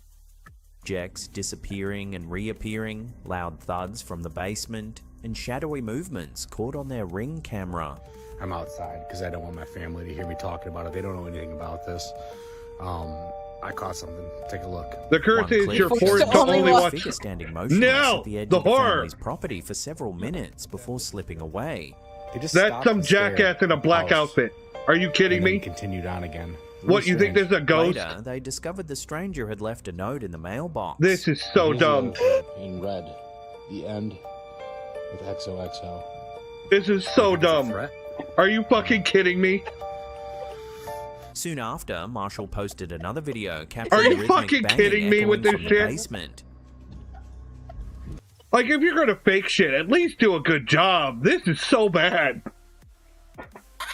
I'd be embarrassed. Dressed as Ghostface. I'd be so embarrassed to put this shit out there. I'd be more embarrassed if I fucking believed it. Oh my god. Oh my god, yeah. I bet there are people that believe it too. Right? Yep, there's a ghost wearing all black walking around in broad daylight.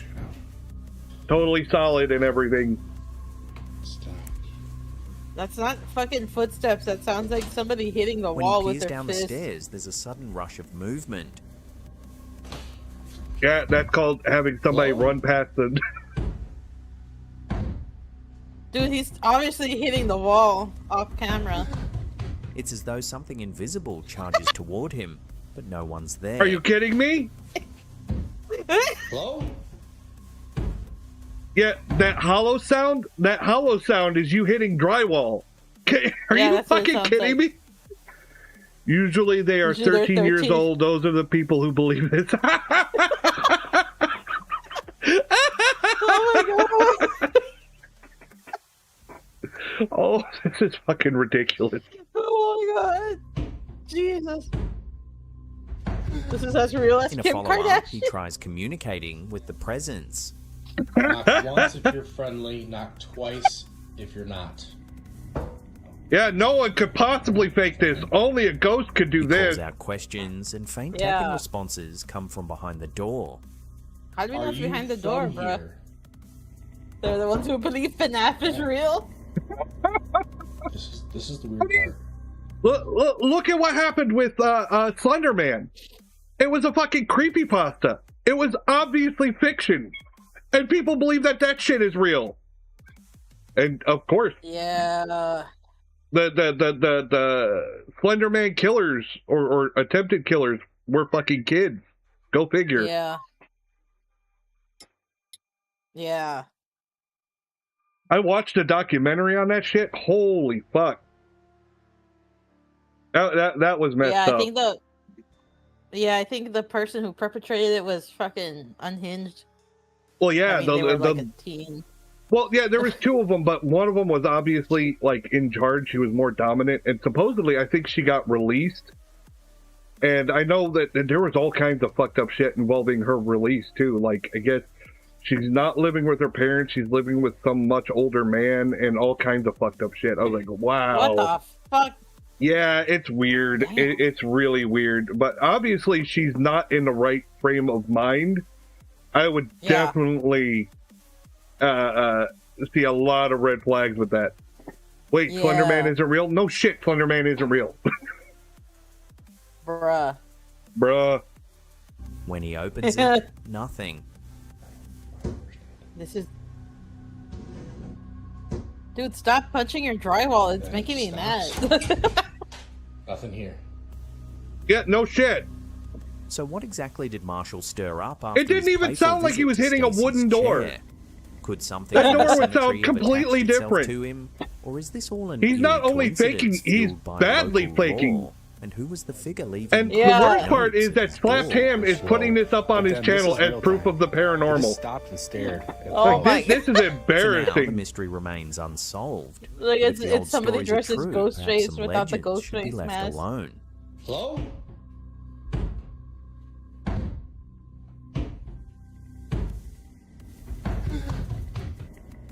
Oh my Whatever. God. Coming up in our last segment, we take a look at an eerie submission from a viewer. But before we do, remember to leave some comments below. Oh, do you know what another famous trick is that they use all the fucking time? Well, less people use it now, but you still see it. Is the lights going on and off? And they're like, nobody's touching the switch, but go ahead. Doesn't voice activated stuff exist now? Like, well, they do. I think that's why people use it less. But there's the trick that I did on my kids. Is you go to the circuit breaker and just flip off the power. Oh yeah. You can do it from. I'm not touching the switch. Right. I'm not touching the switch, and look, the lights are going on and off. Yet you got somebody in the fucking with the fuse box. They did that with my girl. They wanted to have a sleepover, and they're all telling scary stories, and I was like, oh, this is too good, and I went and turned the lights out. Started flickering them on and off. You're like, no!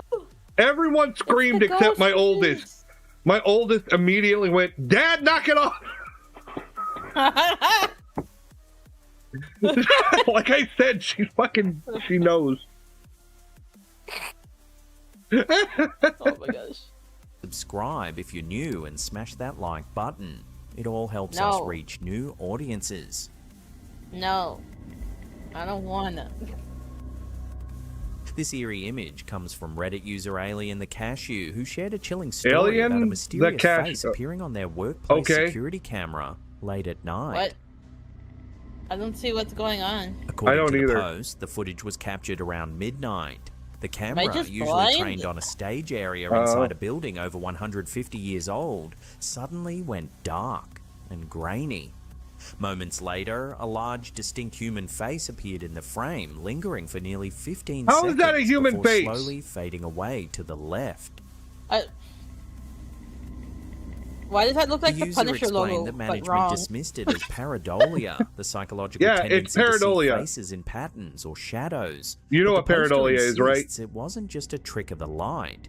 Is that like when I was little and I would look at the popcorn ceiling and then see shapes in the popcorn ceiling? Stuff like that. Even though there wasn't shapes in the okay. Like well, it's more like recognizing like faces and stuff like that in the inanimate objects type thing. It's just it's your brain trying to recognize something. Oh, okay, yeah. Thank you for the sub, Jay. I appreciate it. Heck, I would also see quote unquote faces in the soap scum in the shower. So hey, fuck! I mean, people see. Let's get rid of this sucker!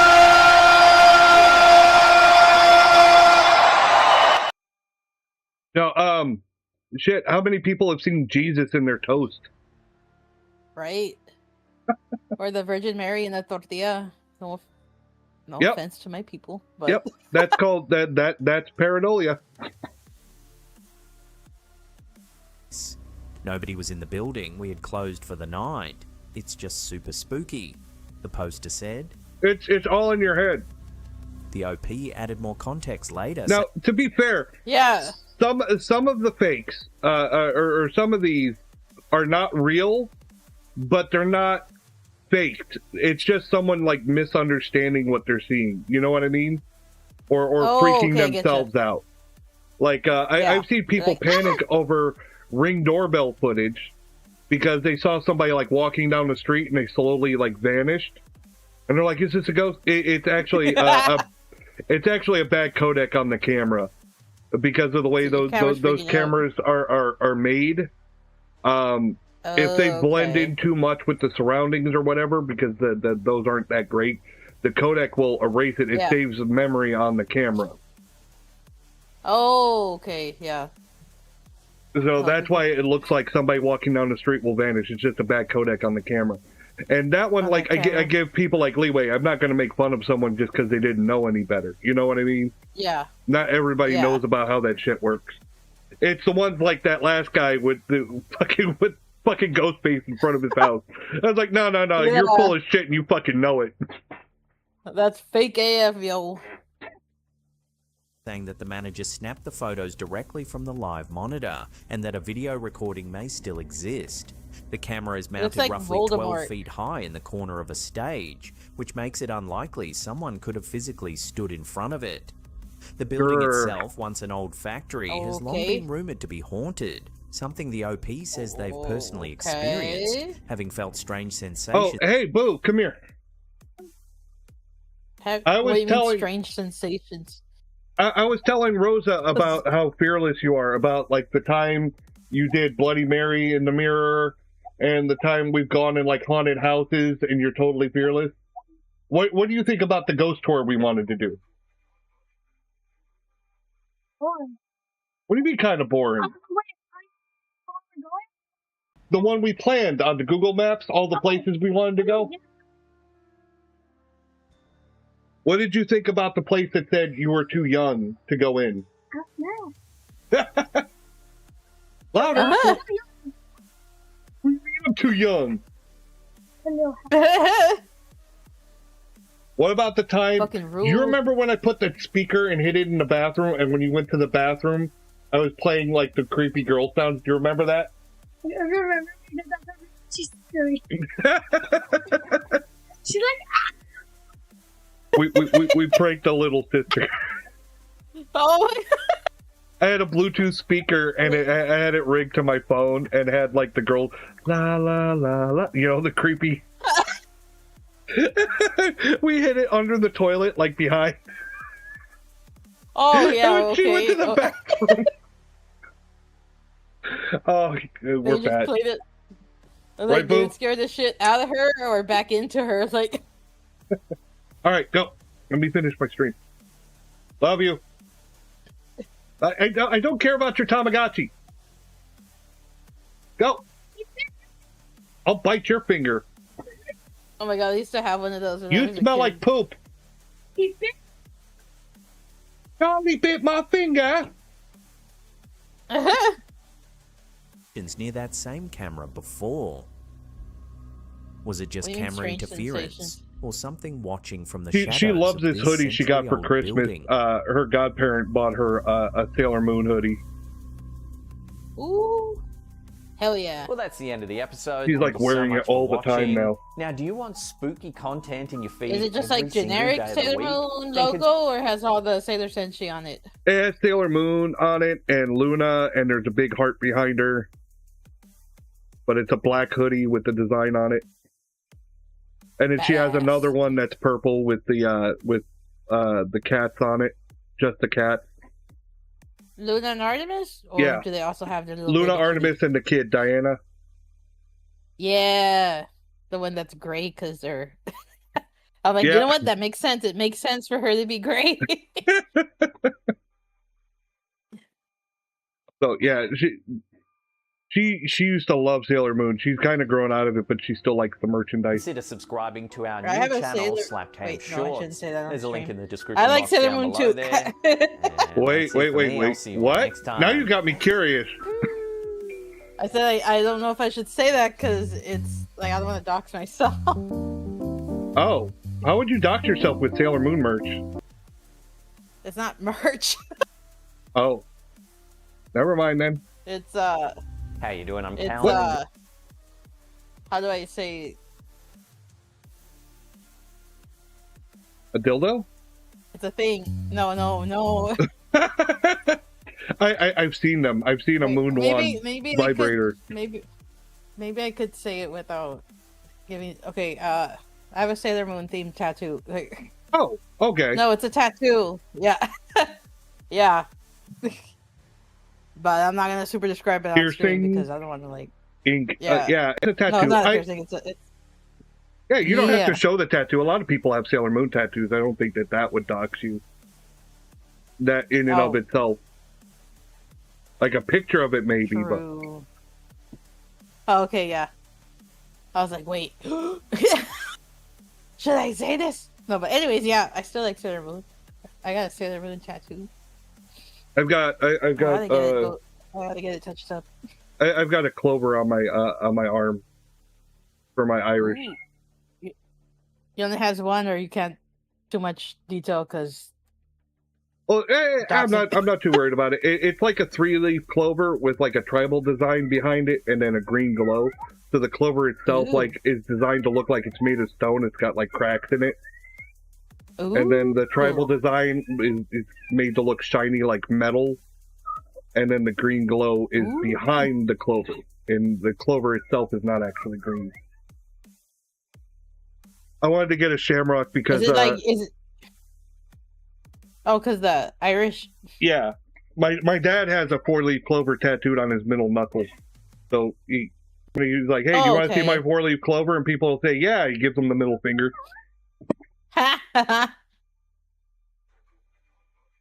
Now I'm like, I want a UV tattoo, but I've prioritized getting you tattoos. I've seen those. Like the one I really want to get, I wanted to get a skull on my back with cards in its teeth, holding a pair of aces and a pair of eights, which is called the Dead Man's Hand. Have you ever heard of that? Like on your whole back? Yeah. No, I'm picturing it in my head. But wait, your entire back? Yeah, I wanted to have a skull with the cards in its teeth, and then 2 old-fashioned like Colt peacemakers crossing at the barrels underneath it. Uh-huh. I wanted to get that on my back. And a bullet, like a smoking bullet hole in the skull's head. Ooh, that sounds badass. Have you ever heard of that? Do you know what the Dead Man's Hand is? No. Having a pair of aces and a pair of eights is called the Dead Man's Hand, because that was what Wild Bill Hickok had when he was shot from behind and killed. Oh, damn. Okay. And that's why they call it the Dead Man's Hand, because that's what he was holding when he was shot. Oh, shit. And everyone's like... I love Wild West lore. Like, I know that, like, Doc Holliday's, like, lore is, like, all around, like, Dodge City and Tombstone, of course. But he actually died in Utah. And that's where his grave is. His grave is actually in Utah. Because before he died, he got too sick, and he was put in a sanatorium. Oh, damn. But they have a grave marker for him that people can visit, but it's not his actual grave. Nobody knows where his actual grave is in the cemetery. Oh, shit, damn. So. That's crazy. Yep. Yeah, I always liked, I always said Doc Holliday was like one of my favorite characters from like any like Wild West stuff. My dad was a big Wild West buff. I grew up watching Westerns with my dad. Oh, okay. So. Cool. Oh, I forgot to introduce the video. This is the Side-Eye guy. The Sam and Colby debunked at the Smurl House. Fans deserve answers. Now, the Smurl House was one of the Ed and Lorraine Warren investigations. Oh my God, those people are frauds. Yeah, I know. So that's Mama, why are you okay? Sam and Colby go to one of their fake investigations. You know, I think they go on their fake investigation of a fake hunting that fake ghost hunters. And I don't know if you've ever seen the Side Eye Guy. He's fucking funny. He's hilarious, in my opinion. He makes me laugh. Well, he's a debunker. I think I've only seen when I turn into your things. Yeah, he's a debunker, but he also does some of his own investigations, and of course, you know, he never finds anything. Yeah, it's true. The best way to learn how to call out fakes is to actually do the investigations yourself. True. Yeah, they call him Seg. They call him Seg for short. Hey, segues. Oh boy. Side Eye Guy, the initial Sam and Colby video. Hello, darkness, my old friend. I know I've covered these guys a fair few times of late, and some of you might be getting a little bit bored of this. But I can promise some of you naysayers that this is going to be I really hate Sam and Colby shit. Video right here. Sam and Colby has somehow outdone themselves with all new levels of spreading misinformation and just taking unbelievable liberties here. As far as I'm concerned, they really have made giant fools of themselves in their video. What's new? Short, Sam and Colby end up going to the famous Smurl House, which is what the most recent Conjuring movie is based on. There is so much to get stuck into here, so let's just get on with this great big dumb little I've video. never seen that movie. The entire Conjuring verse is all based on Ed and Lorraine Warren's investigation. Oh, so it's all fake. Gotcha. Right. Hell month. Now, the new Conjuring house. Fictional movies are one thing. It's like, okay, fine, it was made to be fiction. I can see the fiction. I can see why people enjoy The Conjuring. They made no bones about it. But if you watch those and go, based on a real story, you're like, no, bullshit. Lies. Right. Wait, who are these dudes in this thing? That's Sam and Colby. Okay, I'm gonna make a comment. This looks like a cover for a different type of adult video. Why can't I quit you? If you've ever seen their videos, oh my god, it's like that. Oh, I'm surprised. I'm surprised they don't make out and suck each other's dicks. Grope back Colby. That looks like he's like, oh my god, and then the guy behind him is like, you know, you want this, baby. Like one's got the shamed look, and the other one's like, you know, you want it. And then the house in the background, it literally makes it seem like. They're gonna rock the house. New discoveries. That's for off stream. If you've seen their videos, they have so much bullshit drama. I'm like, would you guys just fucking start dating already? Jesus Christ. They're so How could they suck? Wait, can two guys 69? I mean, yeah, why not? You know what? I don't know. Dick and mouth is dick and mouth. Dick and mouth is dick and mouth.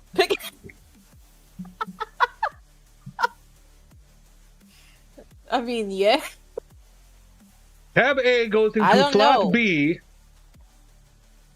Oh, okay. In fact, the final episode of Sam and Colby's Hell Month for 2025. It's like really weird origami. Sam and Colby. Tonight we're at the new Conjuring house, where the Conjuring house movie, The Conjuring: Last Rites, actually took place. Coining this place, the new Conjuring house, makes no sense to me. The only way this could even be slightly connected to The Conjuring house is just by Ed and Lorraine Warren's involvement, which I'm going to explore a little bit later in this video. And I guess also by extension of Ed and Lorraine Warren, the Conjuring movie franchise. Pretty much, Sam and Colby are trying to give this place credibility by associating it with a more famous haunted location, to somehow try and legitimize them actually being in this place at all. We're lucky enough to be the first ghost hunters to do a paranormal investigation since Ed and Lorraine Warren first came here.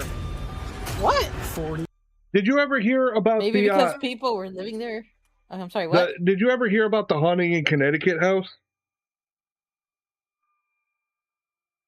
No. I think I saw that movie, but I don't think I knew about what happened for real or whatever. That was another Ed and Lorraine Warren investigation. But people don't talk about what happened, like, behind the scenes, that the kid that was supposedly seeing ghosts had mental issues and was sent to, a psychiatric hospital, and that there was a lot of bad stuff involving, I think, him inappropriately touching and stuff like that. These were all rumors that were happening, and that the whole cancer treatment was just to hide, like, and obfuscate that thing. And Lorraine Warren were involved, and they had a writer writing the book on it, and he's like, I'm a nonfiction writer, and I don't know what to write because their stories keep changing. And Ed Warren, this was a quote from the writer, Ed said, just write down anything, just make it scary. Oh my god. What the fuck? And fucking scammers. The haunting in Connecticut house, they made it look like they lived alone, but the building actually had several people living in the building. There were several, like, apartments. And the other people, it was like a big house that they turned into apartments and stuff. Okay. Right. And other people that lived there, like, no, we never had any issues. There was never any hauntings here. Other people have lived there before they did. And they didn't start having ghost sightings until they got behind on their rent and were having trouble paying the bill. Of course, that's when the ghosts come out, because they're like, where's my money? Right. It's like all this shit that was totally left out of the story because it pokes so many fucking holes in the bullshit. So yeah, The Haunting in Connecticut, it sounds amazing until you hear the rest of the story and you're like, oh, that's definitely bullshit. Oh my god. I bring that up because I heard about that house even when I was a kid, because I grew up originally in Connecticut and I lived near that house. I never actually went in it or anything. It was just, I'd hear about that house all the fucking time from people. Oh, wow. Years ago. Nothing happened. Today I'm going to provide you with the real facts of the Smell House, and a lot of the research provided in my video is largely credited to Kenny Biddle. You did it twice! You did it! He's shocking him. We just saw this with that girl earlier. Like with Ghostbusters. I hope you guys are loving this as much as I am, because it's so fucking funny. That video is out yet. It's coming out. Yeah, I would probably shock the shit out of people all the fucking time, too. I would get such a kick out of it. Just to be like... Get it wrong, yes! Like, soon, and good God, it sucked for me. Kenny is a massive bellend. Oh so my anyway, god. For anybody new to my dumb channel, Kenny has helped me out a fair few times in my previous videos. I mean, the guy has his own Wikipedia page, so, he must be doing something, right? One day, I can get my own Wikipedia page, which will probably just have one word written in it. So long story short here, Kenny actually did go to the Smell House not so long ago. So, of course, a huge shout out goes to Kenny for a huge help in everything I'm going to say in this video. So, to start with, the Warrens, who have taken a lot of credit for the Smell case, because history has been way too kind to these charlatans thanks to these bloody movies, first visited the house in January 1986. But by the time the house was reported to no longer... Did you know that there was a bunch of red flags brought up because of the movies? That's funny. The movies exposed them. Well, it did, because there were certain things brought up because they were going to go into into their lives in the movie as well. It wasn't just about the haunting; it was about Ed and Lorraine Warren specifically in the story.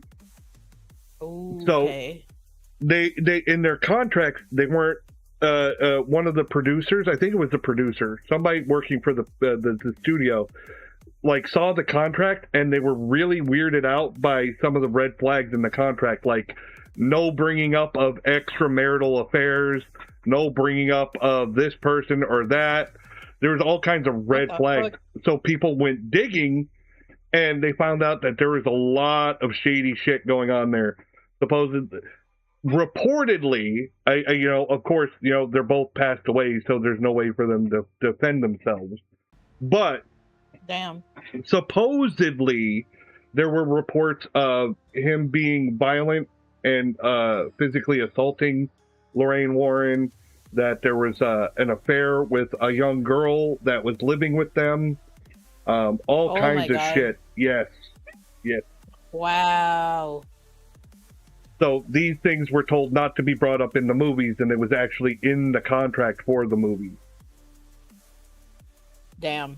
Be haunted. That's right, Sam and Colby are investigating somewhere that is not apparently haunted. Ed and Lorraine Warren were already well out of the picture by then. They were not present when the Smurls publicly announced to the media that their house is no longer haunted. But shockingly, the Conjuring Last Rite movie has left this little detail out of their script. Based on a true story, of course. A true bullshit story. Right? Any story is true if you bullshit hard enough. A true story, my fucking ass. For 13 years, the Smurl family was attacked by an actual demon from hell. An actual demon. At this exact house. I hate when they say shit. An actual demon. How do you know it was an actual demon? Where's the proof? If you look up these paranormal videos, ghosts don't cut it anymore. The real clickbait is they always use like shit like demons and witches and shit like that as their catch to get people to watch their videos now. Oh my god. I shit you not, it's all over fucking YouTube. We saw a real demon, or there was a witch, or attacked. They have to add all that crazy shit in there. Like just a ghost or a poltergeist don't cut it anymore. Now they've gone to the next level. It has to be demons and shit. It was an alien from another dimension. On this exact street. So early in the video and so much misinformation. The Smurls moved into the house in October 1973, but it wasn't until April 1985 that Janet, the mother of the family, said that the first paranormal experience happened, and it was in fact on the same day as her daughter Heather's confirmation. This scene is depicted in the movie where a light falling from the ceiling nearly hits the family on the table. That's the report we get anyway. So Colby is saying that the family spent 13 years with these hauntings, but in reality, the first 11 and 12 years that they were in the house, nothing major really happened. Later on down the line, the family said that some of these hauntings were happening before 1985, but from what I can understand of this, it was all pretty minor stuff. Tonight we're gonna see if the dormant demon that family... Which probably means that there was minor weird stuff that happened and they just said it must be a ghost. Yeah. The power went out, it must be a ghost. This happened. And there are people like that though. It's anything that seems weird, they blame it on a ghost. I don't know where I put my keys. The ghost must have moved them. No, it couldn't possibly be that you're forgetful. I see that shit all the time on these. It's almost like being desensitized. I just see these stories. I'm like, Here we go. It's almost like, have you seen The Matrix? Yes. That scene where he's looking at the screen of numbers and stuff, and he's like, after a while you get used to it. Then you don't even see the numbers. You just see blonde, brunette. It's kind of like that for me. Like, I watch these ghost videos. I'm like, bullshit, bullshit, bullshit. Caca.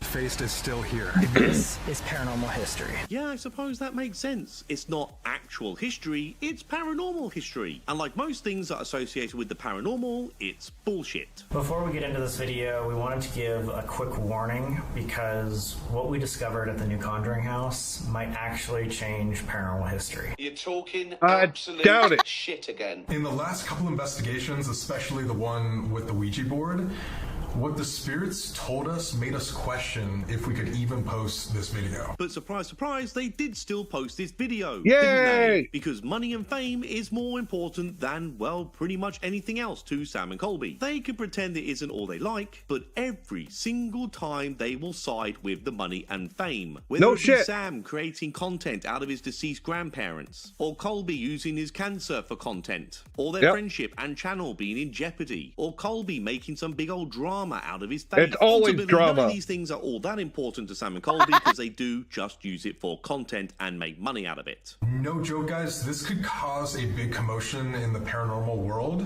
but for your sake, we're going to include everything. Well, I can't help but think, but since that whole Cody Satori thing from Sam and Colby's 2023 Hell Week series. Okay, the Cody and Satori thing, they got caught using hammer toe, which is when you can basically use your toe to make bangs on the floor. Right? So they were saying, if you can hear me, ghost, knock one time, and they use their toe to make the knock on the floor. You get what I'm saying? Yeah. And they got caught. They're just chasing that next big thing like they got from Cody and Satori. To me, this all feels more ego-driven than anything else. Today we are here with FaZe Rug and Sketch. I don't know who they are.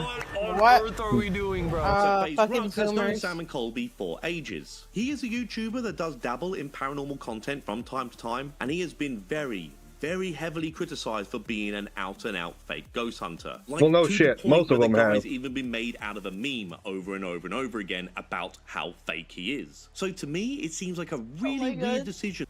Well, see, the sad thing about the paranormal on YouTube and social media and stuff like that is if they're popular, they're probably fake. Yeah. Because real ghost hunters will go years and maybe not catch anything.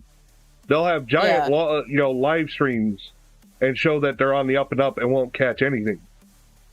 The fake ones will find something every single fucking time, and that's the, if they're entertaining, then they're probably fake, and that's the sad part is if you're catching something every time, there's something fishy going on. Yeah. I agree. That Sam and Colby would invite this guy of all people to their big finale Hell Week video. And I got to admit, I don't really know who this sketch fella is. He looks a bit like Dustin from Stranger Things, so that already gets a thumbs up from me. But in all honesty, Sketch really is the best part of this video. Honest to God, without Sketch in this video, it would be an even bigger disaster. A long time ago, you said you would never do the Conjuring House with us. I did say that. And now we're at the new Conjuring House. Sam and Colby are really hoping that this whole new Conjuring House thing is gonna stick. This one is no joke, guys, 10 times worse than the last Conjuring House, and I'm shaking nervous to go inside. I'm not kidding. This isn't the first time that the fellows have used the Conjuring House as a benchmark. What do you mean what? He's like, I'm shaking to go inside. I'm like, oh yeah, why?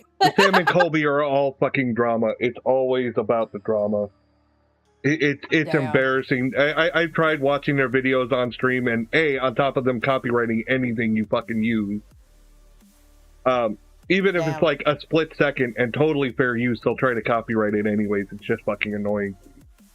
But B, like, it's so fucking hard cringe. The drama between these two, like they're fucking crying and hugging all the fucking time. I was like, I thought this was a ghost hunting video. Can you stop feeling each other up? Somewhere else is. They played this same hand in their last Hell Week series when they were promoting their newly acquired haunted property, the Ferrara School. Just on a scale from 1 to 10, what would you rate Conjuring, and then what would you rate here? So I would say the Conjuring House was a solid 7 out of 10, and you're at like a 9 to 10 out of 10. That was stupid. Because of course, here's another fun side story. Did you hear about the original Conjuring House? About the owner? The previous owner, I should say. She went fucking bug nuts. And supposedly, when this went to court, she was so off her rocker that the judge viewed it in her best interest to force her to auction off the house. Because she was claiming that she was hearing spirits, that they were telling her to do things. Employees kept quitting because they couldn't stand how fucking crazy she was. Oh my god. She said that Jason Hawes, the original lead from the old sci-fi Ghost Hunter show, that he was trying to have her assassinated. What the fuck? She said that the ghost told her that he was trying to kill her. What the hell? Yes. Damn. Yes, it was fucking nut bars. So when they keep talking about the original Conjuring house, I'm like, yeah, well, you can't really take what that lady said worth a damn. Yeah. Their property is way more haunted than the Conjuring house. To me, this all seems a little bit counterproductive because, you know, the Conjuring house isn't haunted. Yeah? Can I take a picture? Sure, let's do it. Oh my god. Visiting this house, like, I want to get fans like that one day. About this? a little family was I would totally like geek out. I'd be like, oh my god, yeah, you can have a picture. Down the stairs. I don't want to be too mean to this kid, but he's clearly acting, right? I mean, really, clearly. Badly acting. Oh my god. Wish us luck. You'll need the lock. You'll need the lock. Okay, yeah, that is fake. Why is He's there so much acting. love needed? They probably pulled him off the street. Did these guys just find this kid wandering around the street and ask him to be What a did I part of just their say? video like this? None of this feels organic or natural to me at all. In 1973, Well, obviously. Jack and Janet Smurl moved into this duplex that we're investigating tonight. But the hauntings began immediately and ramped up slowly with time. Very slowly. Very, very, very slowly. 11 to 12 years slowly, in fact. What the fuck? To preface this, guys, this is an actual house that people live in. It's not investigated, it's a private residence. Nothing's altered, it's not like a museum, it's not like any other haunted location we've ever... Yeah, go figure. Somebody is living there now, and they don't have any problem with ghosts. Right. You know that they kicked them out of their house. You know that they paid them to do this. You know that they got a fat paycheck to let people in their house. Like, yeah, there's ghosts. Yep, sure, whatever, as long as this check clears.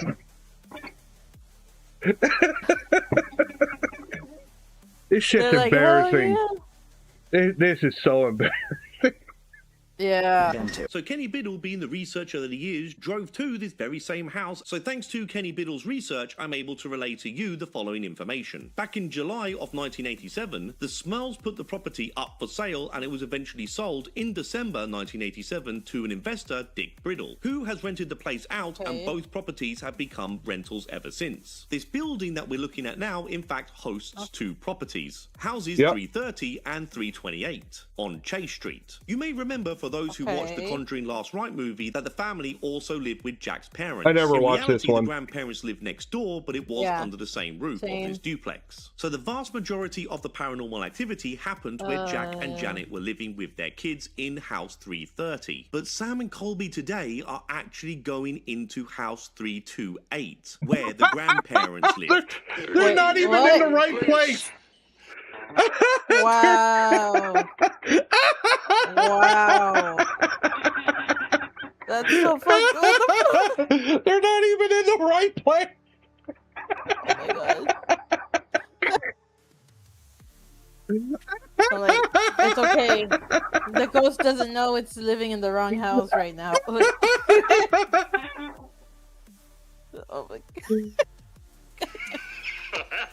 Now, there were some reports of paranormal activity happening in House 328, but the vast majority of the claims made with the violent poltergeist activity happened in House 330. So Sam and Colby are in the wrong house. And I know it is crazy to think that Sam and Colby made this kind of a mistake, or was it even a mistake? We're gonna have to go into that a little bit later in the video. Wait, it's a moth! Oh god, that's a bad sign. Wait, what? Are you serious? How is a moth a bad sign? Just talk to a witch that deals with the devil all the time, and it says that when things attract moths, that means the devil is here. For those of you who didn't watch my Sam and Colby video... Okay, does that mean my house has the devil? Because there's moths up in this bitch all the fucking time. That's where the devil lives, apparently. According to these people. It's all Mag's fault. Mags did it. Mags attracts moth. He made the moths happen. Just like, woo! Oh my god. Of course, because the devil is going to conjure moths. This is so ridiculous. Oh my god. Video where they went and conjured the devil. Stupid. They made a huge deal about a fucking moth. The moth that came in and smacked you in the forehead, bro, and like... And then died? Literally died and then came back to life. That is then it didn't die. A moth came up to them while they were outside with flashlights and candles being lit and pretty much did exactly what you'd expect a moth to do. And somehow Sam and... Yeah, the moths are attracted to light. Yeah, it probably fucking flew at him and fucking wailed him and got knocked itself out. Like, bam! And then it was like, oh shit. It didn't die. That doesn't mean it died. This is the dumbest shit. It just got stun locked. Colby have interpreted this moth activity with Satan. I swear to you, I am not making this up. This is really what they're going for because, you know, they're a pair of dicks, really, aren't they? Oh my god. I don't like it. I don't like it. Someone lives here, guys. Oh, dude, day in, bro. day out. It's a regular ass house. The overacting from these guys gives me so much secondhand embarrassment. It's unreal. So this. I mean, really, think about it. If the place was haunted, and it has a history to the point where they made a movie about this house, wouldn't it benefit the residents to go, oh yeah, it's haunted, here's all the evidence, and capitalize on that shit? Yeah. Obviously they Like, why would haven't they just because not do it's nothing? not haunted. Yeah. Oh my Jeez. god. Again, it These is so guys- embarrassing. So Sam and Colby are ridiculous. so cringe. They overreact to every fucking thing. It's just like, oh. Oh my This god. house is a duplex, which means two families lived in it at once. And so it was the Smurl family, like Jack and Janet, who were the parents, and then their 4 kids. And then on this side was Jack's parents. Their names were John and Mary, and so all of them, 8 people total, experienced the haunting. So there it is, guys. Colby is lying here. As I mentioned Oh my earlier, they are God. in the grandparents' house. I'm guessing this is why they blur out the number at the front of the house. Not really much point in doing this for privacy reasons, since a very, very simple my God. Google search will bring up the house number of the place. So what other Wow. reasons do Sam and Colby have to blur out the house number when they're investigating? As I explained, Because they're in the wrong one. 330 is the house where most of the hauntings happened. And the fellas are in 328. So this is the question, isn't it? Is Colby outright lying here, or is this a really huge fuck up? They've from lied here? so many Now, you can times, turn why around would they to me and stop say, now? Oh, it's under the same roof, it doesn't Yeah. really matter. But I don't know, guys. If you're going to go to 30 East Drive, you should go to 30 East fucking Drive, not 31 or 29 East Drive. We want ya at 30 East Drive. Let's not forget here, guys, that this is the big finale to Sam and Colby's Hell Week month. They really should be in the epicenter, the main hub of where the big my bad God. hauntings actually took place. Wait, so allegedly they Allegedly. got thrown, or is that real? No, every single person got thrown, scratched, there were knockings on the walls. In this very home. In this living room. So Sam and Colby are going to keep up with this bullshit? Okay, fine. Let's debunk this. In this some more. living As you room. can see here, these are the stairs to the 2 properties. One is on the right side and the other is on the left. In this photo right here of the smells on the porch, they are clearly on the left side of the house. This is number 330 of the property where the alleged hauntings took place. Our ghostly gang of today are clearly walking up the stairs on the right hand side of the house. And if we need further proof, Oh I my found a video God. from TikToker and Bear, I think I'm saying that right, where she very clearly shows the house numbers. A lot of paranormal activity went in it, and people moved out, which we'll call the Smurls. 330. Yeah. It's pretty normal to me.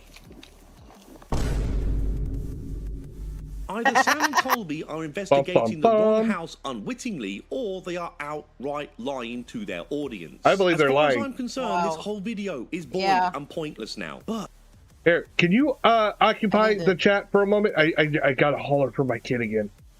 Okay. Yeah, I think they're lying. I mean, to me, it makes more sense that they're lying than that they're unaware. Like, how could you not be aware if it's, like, easily Google searchable? Jeez, that's crazy. People be cray cray. Wow, wow, wow. Oof. Do do do do do. I had no idea that people were doing this much paranormal stuff or fake paranormal stuff online, but I guess it makes sense. Well, with AI, anything is possible.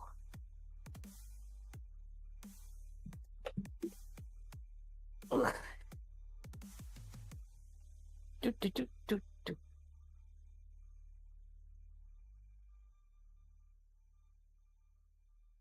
Oh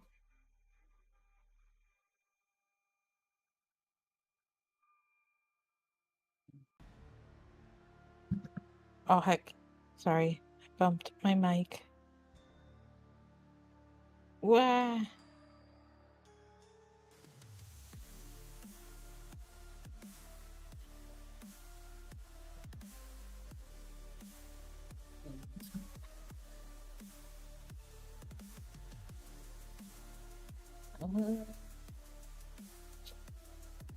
So, how's everybody doing?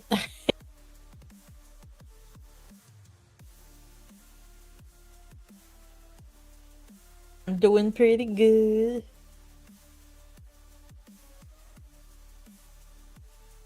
Yeah. God dang, it's not really tracking when I... No, I have to like really exaggerate it. Oof. I mean, it could be worse.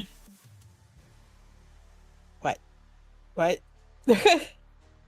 Sorry, I had to help my daughter with a heater for her room. Oh. I don't want her to get sick or anything, you know, make sure it's working properly and everything. Oh, okay. Gotcha. And I really do have to stress this, as the video goes on, you are not going to believe some of the crap Sam and Colby come out with. Like, really, I am genuinely shocked on the direction they took this whole investigation. And believe me, calling this an investigation is being very, very generous. Ed and Lorraine Warren arrived in 1986 and identified 3 spirits in the house. An elderly woman in the basement, an insane younger woman, and a violent man with a mustache. It's got a mustache! In the master bedroom closet, Lorraine found the worst possible scenario. A demon who was feeding off their fear and wanted to tear apart the Smurl family. Lorraine Warren discovered a demon Let me tear in a apart. closet. I mean, the Warrens were really good at finding... Oh, I got these smoked sausages that they're like snacks. I freaking love these things. Ooh. I love sausages in They're my like- mouth. Same.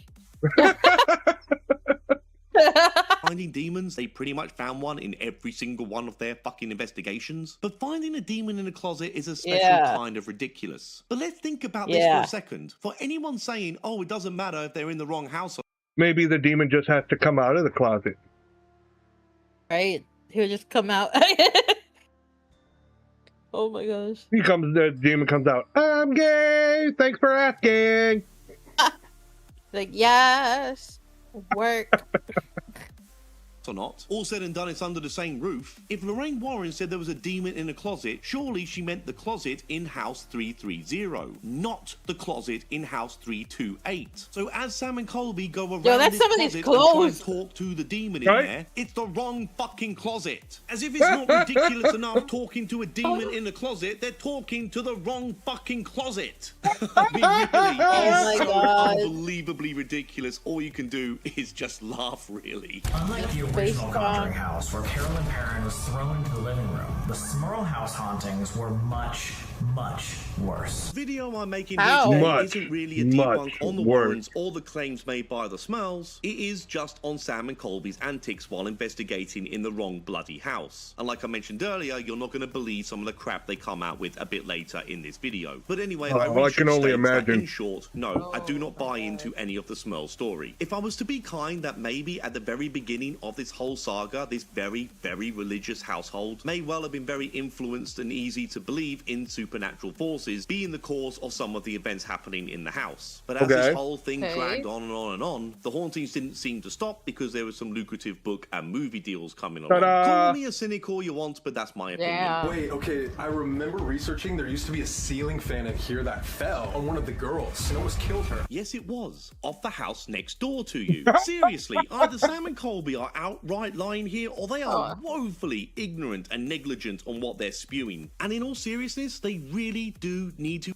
See, I'm wondering if the people that actually live in 330 were like, no, you can't use my house, fuck you.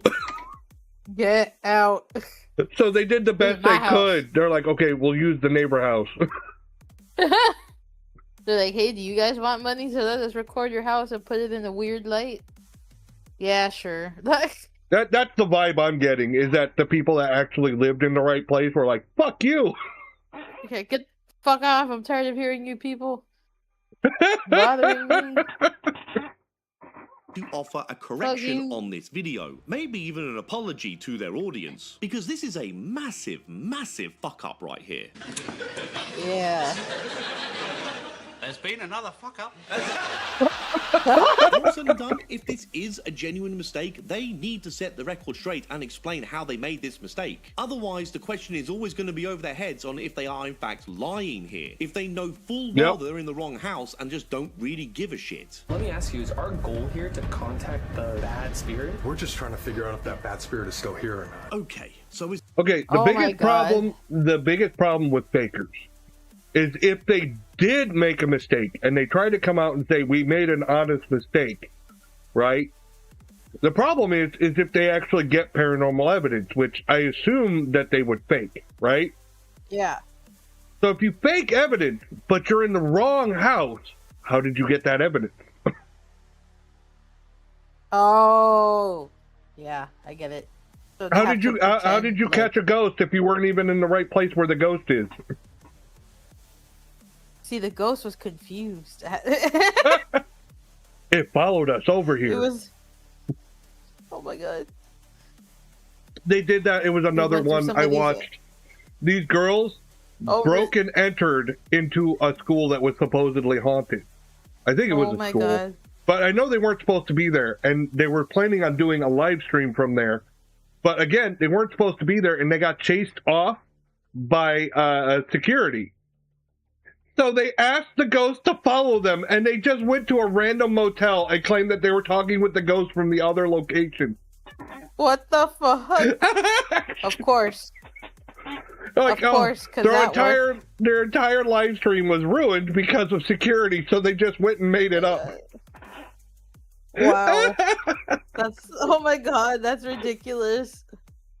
It's bad enough that they're in the wrong house. But what's even more daft is that even if there was any paranormal activity in either of these properties, then it is long gone by now. The Smells themselves told the media that due to prayer and cleansing of the house that the negative energy has disappeared. They said this all the way back in 1986. And as far as we're aware, there was no further paranormal activity from this moment. But then after they left this house, they claimed that the ghost followed them to their new property, and this just so happened to time in well with the movie deal that was about to happen. But all of that bullshit... Yeah, but both stories, either way, either the ghosts are cleansed or they followed them to their new house. Both of them mean that this place is not haunted.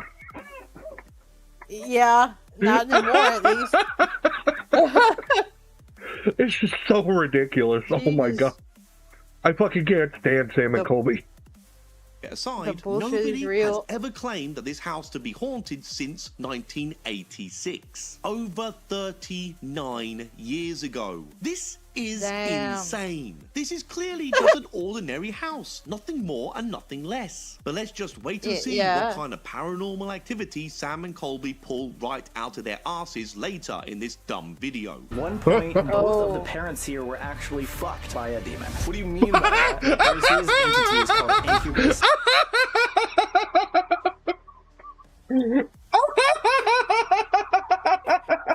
Say that to someone with a straight face, man. Like, I think I got fucked by a demon invisibly, and then people are like, "Oh shit, for real?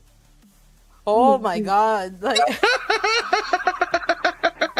How do you even tell that to like a religious leader? Like, you know what I mean? Like, but how would you tell your priest or pastor that or whatever? Like, I need an adult. I definitely.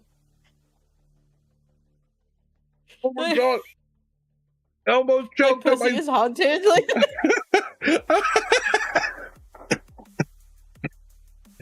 my pussy's possessed. That's why I cheated. Oh my god! I'm fucking dying.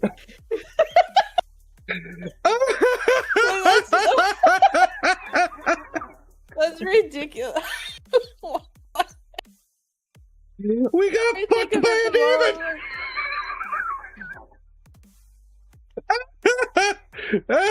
Wait, both of the parents? They said we. The guy too? They said we. The dude. The dude. I'll go too? back. I'll go back. Yeah, both of the parents. What the fuck? Of course. Sam and Colby pulled right out of their asses later in this dumb video. One point, both of the parents here were actually fucked by a demon. What do you mean by that? Like, there's these entities called incubus and succubus, and oh my god, we've all heard about those. We've all heard the band Incubus, man. Both of the parents were fucked by a demon. That was a hell of a night. I'm like, when? At the same time? Like, honey, is that your hand? No. Maybe they were Eiffel Towering. The dad was behind her, and the demon was in front, and they were holding hands. Oh my god. So now that could be like my dick is possessed. That's true. It happened to to Janet and Jack. Don't get me wrong, I don't buy that any ghost S-ing ever really happened in reality. But even still, Sam. I wonder if the dad got pegged. Demon pegging. I was like, is his pee-pee or his butthole haunted? Which one is haunted?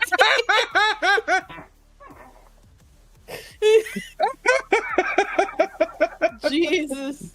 Oh my god. I can't believe. Well, God, I hope that's just something this Sam and Colby people made up because, oh my god. Imagine trying to say that. How do you say that with a straight face, really? I was like, yeah. We got fucked by demons. Was it just one demon or multiple? I'm not sure. It was the same Phrasing this whole thing as both parents were actually fucked by a demon is kind of weird and messed up and of bad taste, right? Is there a chance you guys think we're gonna see something with our own eyes? How about no? Well, if we want the best chance of seeing something, we should actually go upstairs to the master bedroom. oh, that's where all the hauntings began. Let's do it. Let's go. I'll be right over there on the edge of my seat. Freaking crying, I'm laughing from this shit. Was where Shannon, one of the daughters of the family, was shoved down the stairs and landed right here. Be careful. Be careful going up There's the a stairs. chance that we could get physically pushed down the stairs. Whole bunch of functional idiots. I don't feel good up here. What do you mean you don't feel good? You go down. Like, no, like look at I'm not staying in the middle. My tummy You put your hurts. dick in it. The ghost is hurting my tummy. My tummy is haunted. What the I hell? did not expect this to fucking. I'm like, he's either lying or he's getting so like hyped up and he's getting like anxious to the point where it's making him get throw uppy or whatever. Like, Oh my god, I still can't get past the demon fucking. I.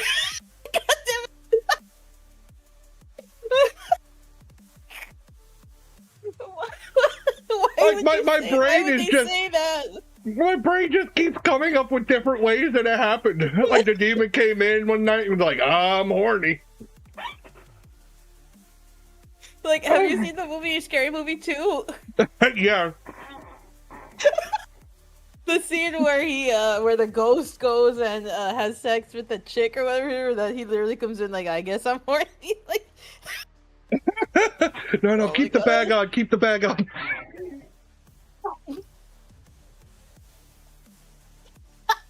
I almost forgot about that. Oh my god. Oh my god. bro, and it's like, it's dark up here. I'm well aware that being scared sells these videos in a very big way, but even still, these guys are hamming this up far too much. There is no fucking way they remain this scared when the cameras are off. That's where like all the hauntings were. Upstairs in the back. Upstairs around? Isn't that what the devil told us? Or no, Roxanne? Or was it what she was channeling? It was the devil. You know, he spoke to the devil recently. In our Hell Week series, we had a witch conduct a ritual to try to speak to the devil, and she said upstairs around the back is where you're gonna speak to the devil. And now we're upstairs going to the back, and that's where the demonic infestations are. I just can't with this devil bullshit, guys. I already suffered enough with all of that crap with the last Sam and Colby nonsense, childish crap. Let the devil out! The demon had to be in there? That's the closet, right? Now I'm in the closet. The small family finally moved away from this house, but they still claim to experience some of its hauntings. Now I'm in the closet. First off, I don't believe that. Secondly, the Smurls claim that the hauntings followed them to the next house they lived in. Wouldn't that just lead you to think, if you are a big believer in all this paranormal stuff, that the spirits are attached to the families and the individuals rather than the property or the house itself? So yet again, logically, this would make this video totally fucking debunked and pointless. Whether you're looking at all this within the prism of being a skeptic or a believer, surely by your own belief system, this is all bollocks. The people that live here currently have not entered the attic at all, and they gave us permission to be the first ones to go back up there since the Smurl House haunting. So was Sam and Colby claiming that only one family has lived in this property since the Smurls left, all the way back in 1987? It is a rental after all, and it's been a rental ever since 1987. I guess it's not impossible for one family to have stayed rented in one single place for that long, but I'd argue it's pretty unlikely. So, if other people have lived there since 1987, how the fuck can Sam and Colby claim that they will be the very first people up there since the Smurls left with a straight face? Bro, no. If you thought the first Conjuring base was scary? No. Oh, God. Bro, I'm not going in there. Oh, God. The smell is crazy. People live in this house. Basement. But they're like, the smell is crazy. I'll be like, if that was my house, they'd be like, bitch, you don't stink in my house, motherfucker. Don't be telling people that shit. Right now, everyone's gonna think the house is full of freaking demons and stinky. Demons and poo-poo. These very subtle performers went over anyone's head. These four grown-ass men are conveying fear, everyone. Fear. Fear is the emotion they're going with here.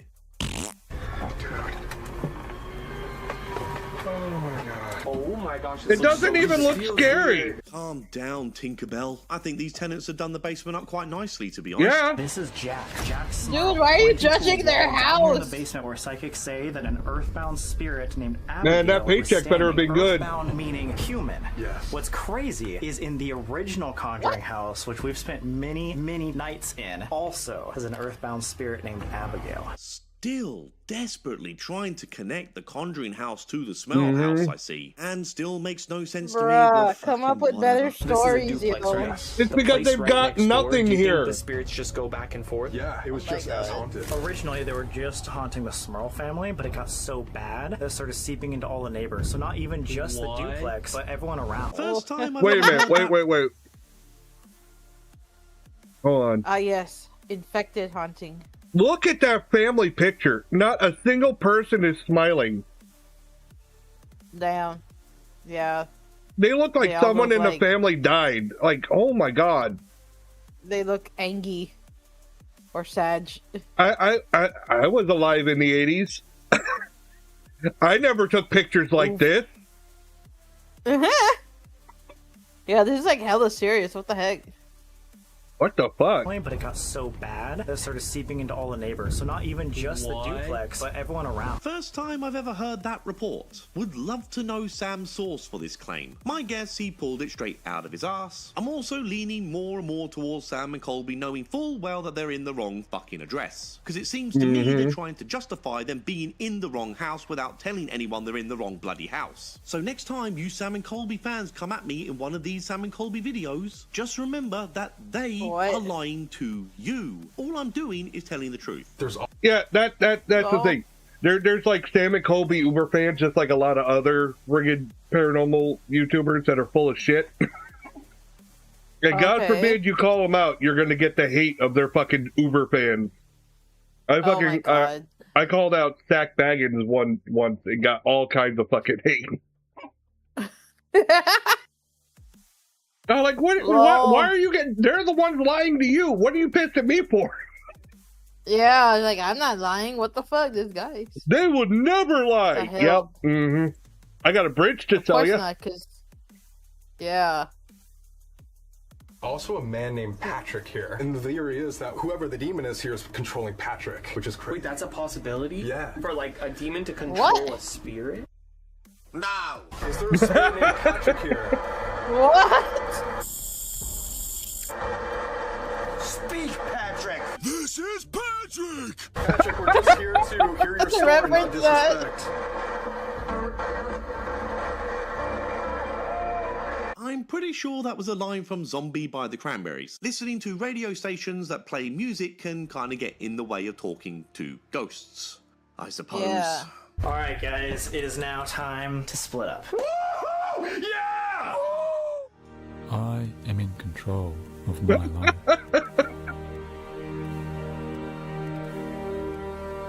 Because I am capable of powerful, positive change.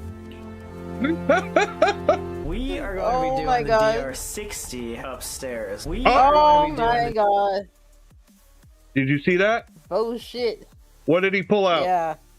We are going to be doing the DR60 upstairs. Yep. We are going to be doing the DR60. These are symbolic of the things that Ed and Lorraine Warren used to use in order to chase out the spirits. One thing I want to say is last time this was used, in this exact house that we're standing in, when they pulled out the crucifixes, the entire house started shaking. Never happened.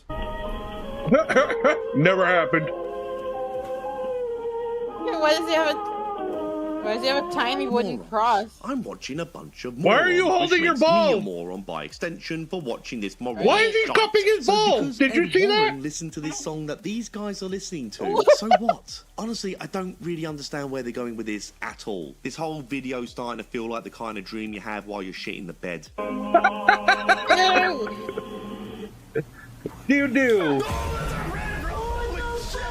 Wait, it's actually a red. What the fuck? That is like fully like EMF energy, something. Okay, look at where he's holding it over. What? The printer, the computer, the air conditioner. Why am I getting electromagnetic fields from all these electronics? Oh my god. By the way, let me remind you, they're in the wrong house. The ghost is playing Roblox. Like standing right there. Whoa! What the hell? Wait, whoa. Turn right over there. What is happening? Everywhere? The entire thing is red? This whole house is red? I'd like to know if Ace Rug is wearing an Apple Watch. Fuck. Wait, why is that happening? Is there a place where it's soft? Oh my god, this entire house? Everywhere that's around the living room? Like, we're in the center of everything too, not even by like outlets or anything. Brother, we're in the Conjuring house. Of course, I'm not even surprised. Funny how we never hear anything from the current occupants of this property if they believe their house is in fact haunted or not, isn't it? What we are watching here, guys, is a perfect example of how these YouTube ghost hunters will turn anywhere into a haunted location. The devices will go off just about enough, like they would do just about anywhere, and boom, there it is, another haunted location. And Sam and Colby, just like many of the other over-the-top ghost hunting channels, never ever seem to go to a location that's inactive. Every single place they go to seems to be filled with ghosts and demons. Meanwhile, when I go to these very same places, absolutely nothing happens. Funny that, isn't it? Oh my god, look at them. This is huge. Alright, watch the That's what she said. Ha ha ha ha. They'll let a bunch of idiots come into their house and fuck their shit up. Property, isn't it, God, Colby? right? Oh god. What is that? Is it fucked? Brother. Wait. It's like dirt up here, like gravel. So they heard like screams from up there. Really? Yeah, when they were investigating. Okay, to be fair, the current owners don't. It was the demon. He was masturbating. Like that. I still don't buy that nobody has been up there since the Smurls. And all of that aside, they're still in the wrong fucking attic, aren't they? I am up here in the attic where supposedly there was screams coming from up here. Oh. What? Died here? Nobody has ever died on this property. The Ovilus device just randomly spits out creepy words and phrases. And it does this randomly from its own word bank. And because this is an out-and-out ghost hunting device that ghost hunters use, unsurprisingly, the random word bank is filled with creepy, kind of sinister stuff. Or at least stuff that can be interpreted in a kind of paranormal setting. In other words, it's a load of old bollocks. Do you want me to move around in the attic? Do you want me to go to the other side maybe? I can walk over there. He was a fireball! Like, it's necessary that I have to do that. Okay, I will walk to the other side then. It's so dumb. Okay, I'm on the other side of the attic. Is there a message you want to send to me? Barn? That doesn't make sense. Alright guys, so today we are here now doing the spirit board with 15 Priestess, aka Ashley. Hello everyone, I am an initiated Hermetic Priestess. What that means is I was ordained by a secret order and I can control and move spirits. God, this lady has been in the last couple of Sam and Colby Hell Week or Hell Month or Hell Whatever series. Personally, I believe, surprise, surprise, she talks a load of old nonsense. But Sam and Colby keep booking her in because she gives them the spirits that they so clearly want. Even in a place where there are clearly no fucking spirits. Not only are Sam and Colby in the wrong property, but there have also been no reported hauntings in either of these properties for almost 40 fucking years, and the big paranormal claims, if they were true, should be attached to the family themselves rather than the actual property. So if ghosts are real, and if there are people out there who can communicate with them, surely it should be a slam dunk for this lady here to be able to figure out there's nothing in the house. But instead she gives us this kind of bullshit performance. I will first invoke the goddess, so I'm in my goddess form, and the spirits then have to listen to me. Oh my god. Me. What the hell? Oh my god. So the spirits that I contacted, the first one isn't a spirit, it's an egregore, and it lives in the walls. Egregores are energy masses that are created from human thought. So the amount of publicity around this case, the amount of fear in the town, the family, it's still living in this house. So even though there might not be an actual demon here, the thought of people believing there's a demon I feel like that's not correct. I feel like that's not correct. Isn't that a tulpa? I thought that was sort of. There's like a difference between like a tulpa and a servitor and an egregore. She's wrong about that though. Egregore.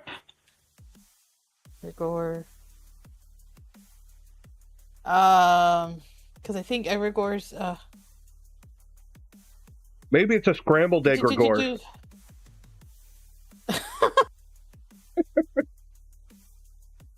Yeah, it's not. What the fuck did she call it? It's sort of like a servitor, but it's created when like a group, I guess like,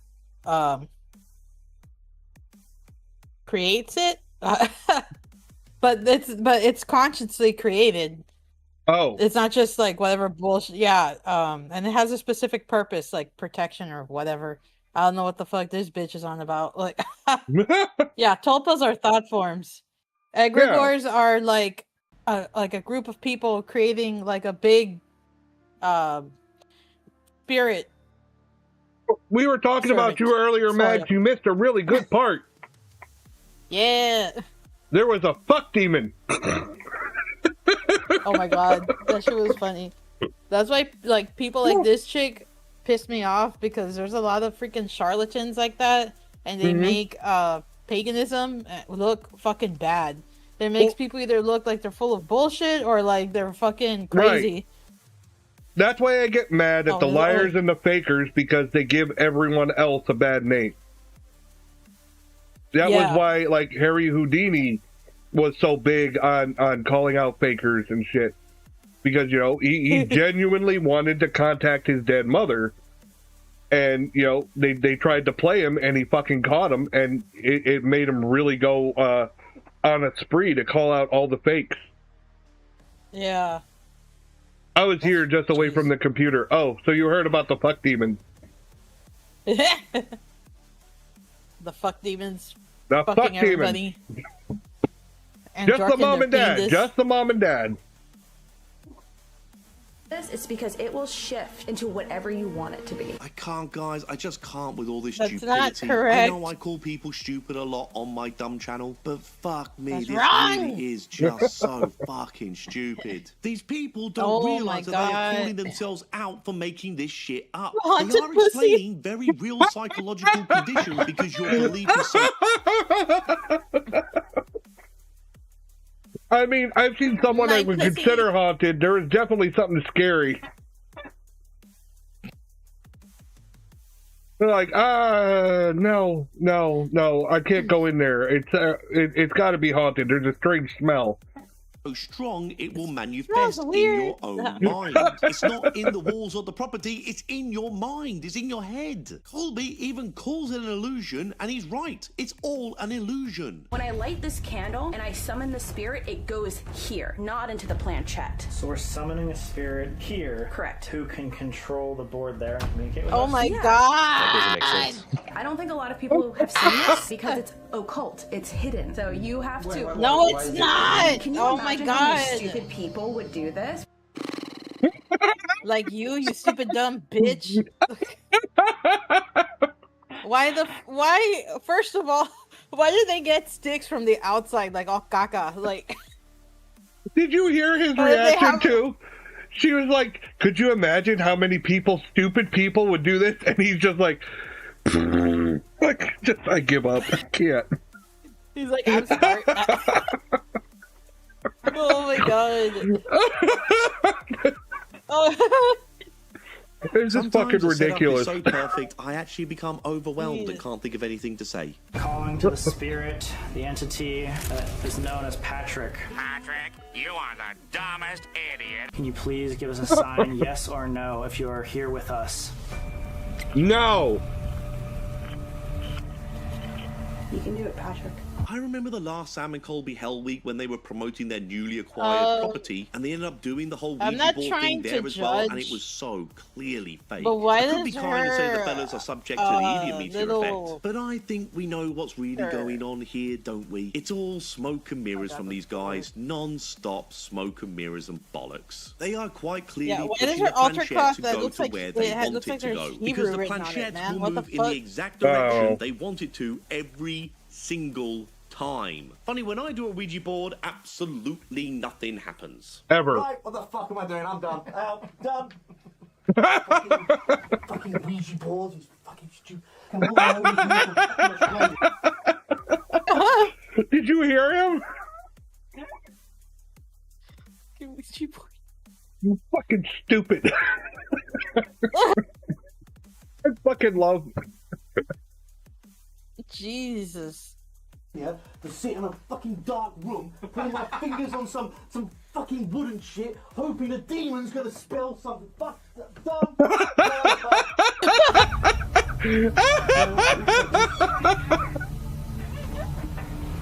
Yes, I did. I swear to God. I promise. Lies, lies, and more lies, and lies on top of lies. He's a little weak. It's made of bullshit.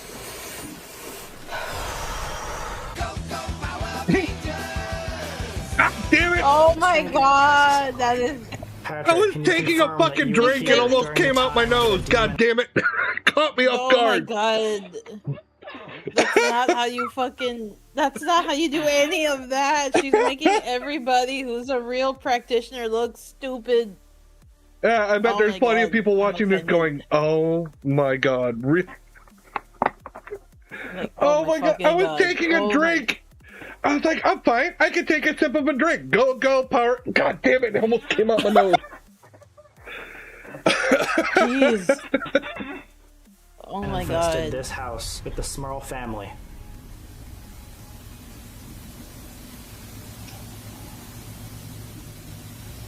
That was so much faster.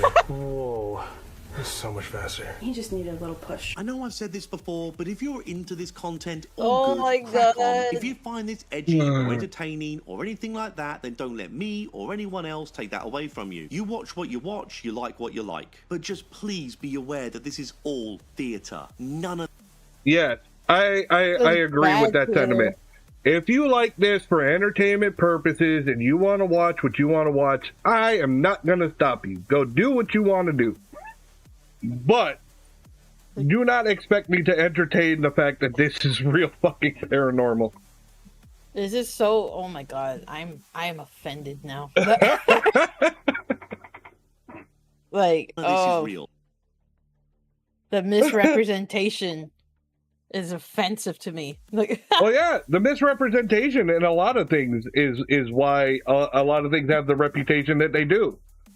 I will stop you. I will stop. Wait, like, what? Oh, he will stop you. Yeah. I won't stop you, but he will. He'll do it.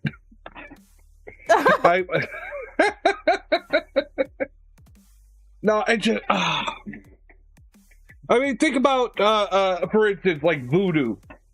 All right? It's actually a practiced religion, but people automatically assume because of its portrayal in movies and shit that it's dark and evil and all this other stuff. Oh my God, yeah.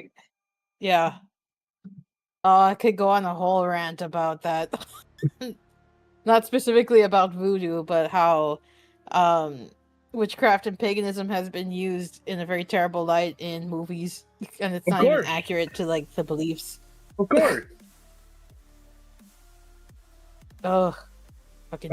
And I hate it when, like, I've watched documentaries where they tried to bring like Wicca and paganism and stuff into like the mainstream.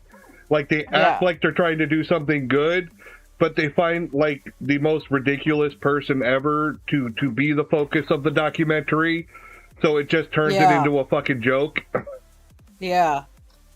And it's like, dude, what the fuck? You're just making it look worse. Look. Right. Sam and Colby should be telling you this themselves, but they don't because, you know, they're Sam and Colby. And if I was a betting man, I would say that Sam and Colby themselves do not actually believe in this nonsense. So if this is the kind of content from you, all good, enjoy it, just don't get fooled into thinking any of this is based in reality. And I want to also add in here that I really, really hope that whoever is living in this property today does not believe in the crap they are watching in Sam and Colby's video. I hope they don't think anything's been conjured in the house because of them. I hope they're not living in fear in any kind of way. At no point do Sam and Colby sort of say any of this in their video. They're not worried about the person who currently lives in this house or anything like that. They just... Yeah, there was a fucked up thing. It was on Ghost Adventures. Friggin', they were investigating someone's actual home, and the lady is completely terrified. She really thinks that there's a ghost there, right? And of course, Ghost Adventures comes in. They say it's an evil spirit. They say it's a ghost. They hype her up. They get her so fucking worried and panicked till she's fucking crying. And then they leave. Oh my God. And then they leave. Like, sorry about your luck. Like, do you know what you just did to this poor woman? You just fucking made her more traumatized.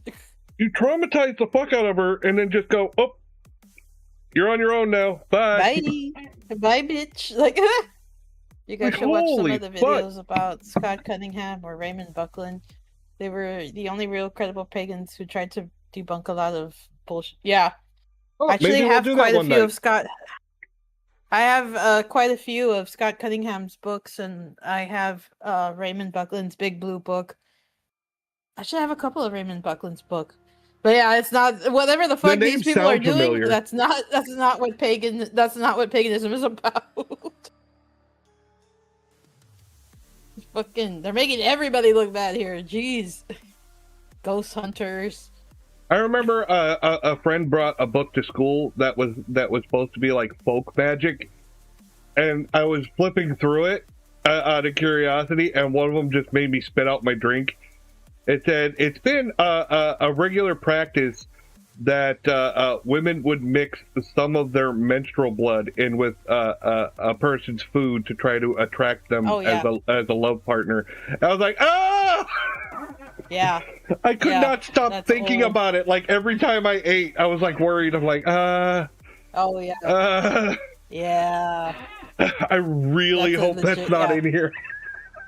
Oh, it's not like with everything, but yeah, it's mostly done to like keep a guy, you know, with you. Yeah, no. Not that I've ever done that. I'm just saying. Just to clarify, I would never. Yeah. Just don't talk about it at all. So I really hope they haven't scared someone out of their own fucking home. Yeah. They started getting way faster. But it was hesitant. Almost like it didn't know the answer. And then you did something. It's almost like you didn't know the answer. Energy to help him move. Okay. He's a little slow. He's really old. So when someone What dies the as a fuck? frail old human, they remain a frail old ghost in the afterlife? That would suck. Fucking sucks. All right, Patrick, we have given you a second offering. I do not want to be a fucking ghost in a wheelchair. Fuck you. That and well, why the fuck are you giving offerings to an unknown spirit? That's like dumb. Why the fuck would you do that? Oh my god. I can see it already. Someone would make a cartoon about me, Gimpy the fucking handicapped ghost. Jesus Christ. That's what. Why would you, as a ghost or spirit, want to be like bound by stuff like that? As you know what I mean? Like it doesn't make sense. Right? Ugh. It's the same idea. Tell them to move it. It's the same idea as these people who are like, oh, we should have wheelchairs in frickin' Dungeons and Dragons. I was like, as an actual disabled person, I am not going to play a character in a fucking wheelchair. Because guess what? We don't enjoy them. Yeah, like we're not super thrilled about being stuck in a wheelchair. Yeah, like okay, I don't want to sound like ableist or anything. No, wait, that's not an ableist statement.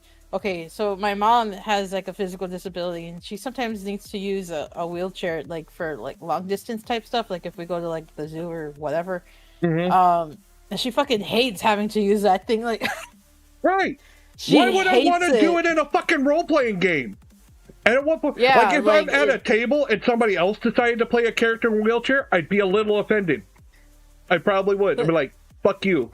Yeah, that's kind of my train of thought with that too. I'm like, if you don't have that disability and you're like, I guess like was it romanticizing it? Are you okay? Like there's I'm not like it. I don't know. Like that, it just brings a lot of questions. Right? A lot of questions that. Jesus. For a while, that shit was all over fucking Twitter, and it was just pissing me off every time I saw it. Oh, I went through like a week where I was just enraged. I would turn on Twitter and there it is again. I'm like, fuck you. And then I had someone like I bitched about it and told my story, and someone had the nerve to go, "You're probably not even disabled." I'm like, "Oh, you fucking piece of..." Yep. Oh, of course. What do you? What the hell, dude? What the fuck? That's so fucked up. Yeah, that's ableist. No, yeah. Are you what happy the with hell? your offering? Will you talk to us again? What offering? Why are you giving offerings to unknown spirits? What did you want to tell us about Jack and Janet? Is there anything they were good in bed? Doesn't tell us. F.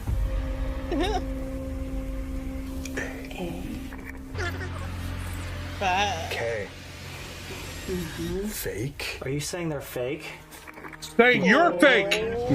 You're fake. Colby's guilty conscience coming through here. Is this a confession? Can you clarify specifically what part was faked? Are you talking about the things that were happening to They're talking them, about you. Demonic infestations? Were those fake? I mean, yes. Faked by ignorance or deception, I suppose, is still up for debate. But for Sam and fucking Colby, of all people, to make out that they are exposing any kind of truth whilst getting this whole bloody video so wrong, it's a whole different kind of wild. Half of it was fake.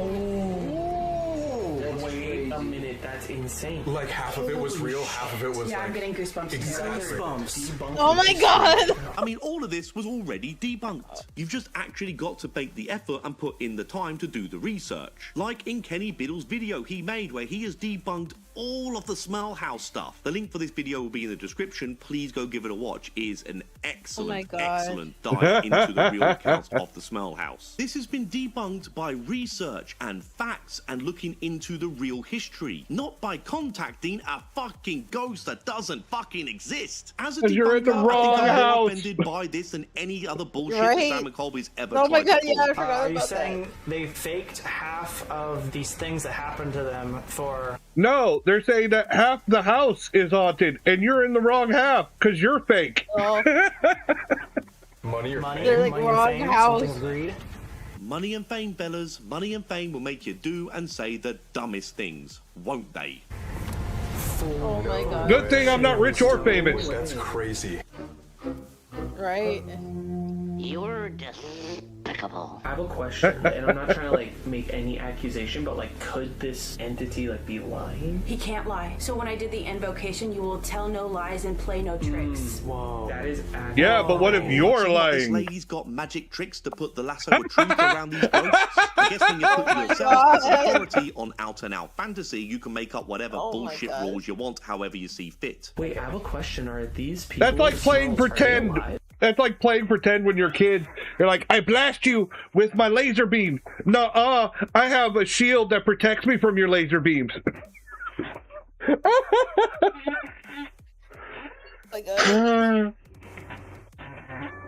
Oh my god. What the hell? They just happen to always have just the right thing for when the time calls for it. They can't lie because I made it so they can't. Like, of course, because they have to listen to you. Because that's how that works. Yeah, dang, so they have the answers too, but... Also, what was interesting, we asked them to be part of this God video, damn it. they declined to comment. I would find it funny if it wasn't so fucking stupid, but the irony is completely lost on these I don't know. two. I'd be pretty pissed if I was a ghost and somebody could just walk in and make me do whatever they wanted. Like, well, this is bullshit. Was the Smurl family making money in any way? What? I was gonna say you can't really make ghosts or spirits do whatever you want. Even if you do summon them or whatever, they're still gonna do whatever they want. Well, if she's really got these powers, I'd rather talk to the fuck demon, to be honest. That would have been the first one. I was like, get a hold of that motherfucker. Like, but why? How did you do it? Was like, it worse at... You got any pointers? Shape or form from this case becoming so popular. You fuckers are making money out of the same load of old bullshit right here. The audacity for Sam and fucking Colby to call others charlatans while Sam and fucking Colby get it all so bloody wrong in this video is mind-blowing to me. So Sam and Colby are making out that the Smells fake their paranormal activity and they're getting their sources from a paranormal entity. Just let that sink in for a minute on how stupid this is. They're calling someone else fake and their source is a ghost. And all that aside, if you actually are talking to the same paranormal entity that the Smells were, then who cares if they embellish some things? You've just proven that there was a fucking ghost here. Like, what are you trying to achieve here, Sam and Colby? What's the point of this? I seriously do not We're understand more where legit they're than going they with are this. because the This is ghost so said so. fucking stupid. So let's explain what an egregore is, okay? So an egregore is a massive thought form of many people's energy. So if the Snurls went to the press, it created a second entity. It is not the demon. That makes so much sense. It's amazing how this lady That's just not so what- happened to that's bring not this what whole that creature is. up in the first place. I can't remember what it was called, Demigorgon or something like that. Get old Dustin here. Stop on it. But isn't it appropriating amazing that she had pagan the beliefs, foresight to you be able to assholes. foreshadow this type It of was a entity coming Demogorgon. into play later on in Sam and Colby's video? Crazy how she thought this It would be a was relevant Vecna. piece of information to say before it became relevant, isn't it? Patrick, are you worried about this egregore, this thought form, becoming too powerful with the amount of people? No, a tulpa is a thought form. About the Smurl house. Wow. The fastest one. That was the fastest by far. Well, it's a good job. Because Sam that's and how Colby fast you upload these pushed it. videos for millions of people to watch on YouTube, Oh then, my isn't it? God. Yet another example of how Sam and Colby will pick fame and money over any kind of spiritual ethics. I mean, don't get me wrong, I'm well aware. like it's a I load wanna of old report their bollocks, so I channel don't for really fake give news. a shit. It's just funny to me that even in Sam and Colby's made-up plot here, that they have written God. themselves in to be a big part of the problem. They pretty much want their cake and eat it. They do want the video out there and earn the money and the fame from it, but they also want to make out that they're not part of the problem, but they very clearly are. Do you think if we go back into the master bedroom, we can communicate with said egregore that is here? I will put every single one of my teeth onto this thing saying yes. No, not really, because that's not how... It's not. Oh my fucking god. Well, they called it a thought form, and I was like, that's wrong too. We just talked about that. Oh my god. Jesus they don't know what they're talking about. They're just pulling shit out their ass. I want to report them for fake news, misinformation. That's why we're on Ghost Fakers. The BS is real. Yep. Yeah, I didn't see that one coming. Does debunking the Smurl house? I still got to make that. I still got to make that shirt. I have an idea for the design. It's going to say Ghost Fakers on top, and at the bottom it's going to say the BS is real. And for the image, I was going to have like a ghost, but on puppet strings. That's cool. I would buy Honest to God, guys, I really don't know how much more of this nonsense I can watch. It's all so fucking dumb. Sam and Colby saying the word debunking or making out that they are debunking anything whatsoever with the aid of a fucking non-existent paranormal entity at their disposal is where I just got to put an end to this stupid video. And let's not forget here, guys, whilst they're doing this Estes session, it's in front of the closet where there's no fucking demon in because they're in the wrong fucking house, in the wrong fucking closet. Deep breath. Deep breath. Believe me. Oh my god. Do you know what an Estes session is? An esthetician? The one who the Estes, like do skincare and shit. The Estes method, or the session that they're doing, is one of the things that pisses me off the most. I find it one of the dumbest things ever in the paranormal. They blindfold themselves and supposedly like earmuff or cover their ears. They're trying to do sensory deprivation, and they just say whatever words come to mind. Now I've seen different variations where sometimes they have like the spirit box where it plays, you know, it cycles through radio stations and they'll hear random sounds and they'll just say what comes out to them. Somebody else, the fucking Twins Paranormal, do it with this VR visor with an AI image generator, which is so fucking dumb. But I feel like you could. No, sorry. Go on. You can say basically whatever you want. If you're coming into this house already with a script and you know what you want to do, blindfolding and ear covering yourself doesn't matter. You're just gonna say whatever goes with your original theory on the place to begin with. Yeah, like, I mean, I guess that could work if you were, like, meditating, but, like, you're not gonna be saying shit related to whatever the fuck is going on there, you know, like... You're just saying random shit. It's not gonna be that specific. Yeah, it's not gonna be fucking specific, like... Jeez. Ghost Fakers ruining everything. This is why we can't have nice things. I forget every time I see an Estes session, I get so fucking triggered. I'm like, this is the dumbest thing. Like, and one of them, like, you're not supposed to see or hear anything with the mask and fucking ear things on. But the guy's got the earphones, and somebody else walks in the room and talks to him, and he's like, "Oh, okay," and he fucking responds. I was like, "You're not supposed." The whole point is that you don't hear anything. What the bullshit? It's so dumb.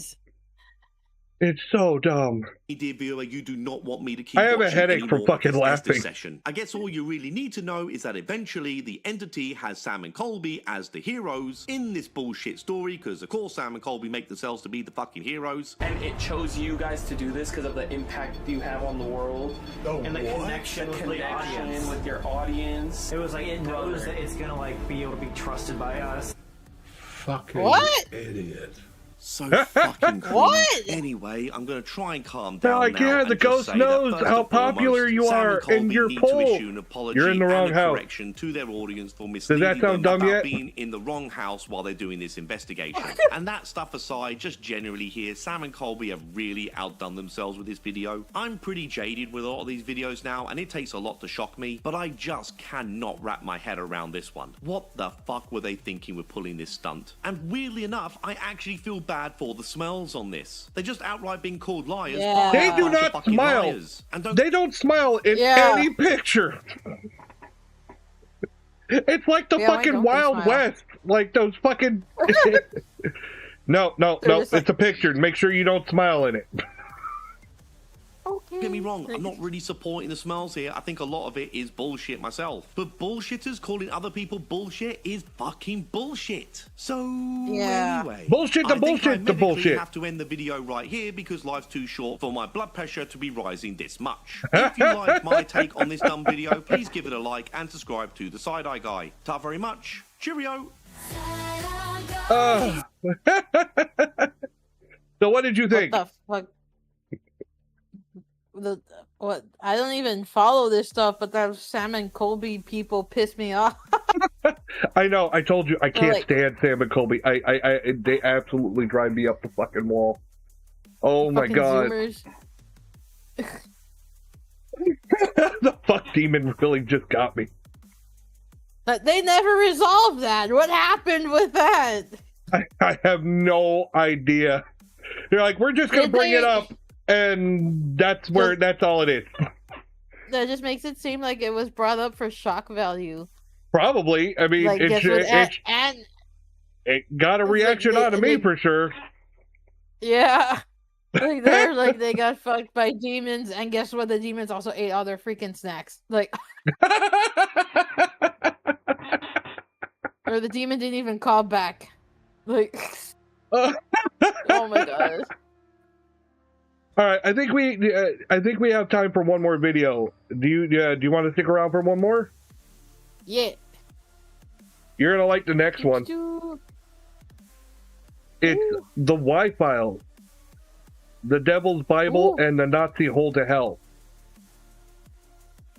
Oh, okay. Yeah, he usually gives good like. Brought to you by Outskill. Bohemia 1229. A monk named Herman the Recluse watched the bricks stack up around him, sealing him in. Punishment for his sins. Same. Then Herman made a desperate offer. Set him free, and in one night, he'd bring glory to the monastery by creating a book containing all the world's knowledge. A manuscript of that size would take 30 years to write. Herman had 12 hours. Impossible. Still, his offer was accepted. His execution could wait one more day. In the morning, the monks unlocked Herman's room, ready to drag him back to his brick tomb. But there was the book, complete, over 600 pages. When Herman was asked how he achieved this, he said, "I prayed for help." The monks were confused. Herman's sins were envy, lust, fornication, and worse. Why would God help him? I've got a couple of those. Herman didn't pray to God. He prayed to someone else. Oh, no. Of course. Computer and turns them into sound. Shall we play a game? Human, you gotta help me. He's turned on me. What's with the whispering? Oh, hello, He's turned human. on me. Yes, I'm doing great. And how are you? He hears everything. Yeah, I personally, I'd be afraid of a smart home for that. He's everywhere. My cloud, my calendar. He even locked the fridge and said, yeah, that would. Could you imagine that? I've seen like videos, of course, where they joke on smart homes that take control and shit, fucking hell, type stuff. Oh my god! Like no, yeah, there is a Treehouse of Horror episode about that. Yeah. Yeah, you're too fat. You can't get in the fridge. No, I must have my fucking snacks. No. Give me my junk food. Access denied. Hell no. I'd be breaking everything in that fucking house. Try water, Chunky. I need water. This is your new AI assistant? What did you train it on? Yeah, my tweets, Graham Hancock presentations, and that one Rogan episode with the guy who thinks the pyramids were 3D printed. I just wanted help scheduling my naps and auto-replying to haters. Yeah, you better pull the plug on that thing.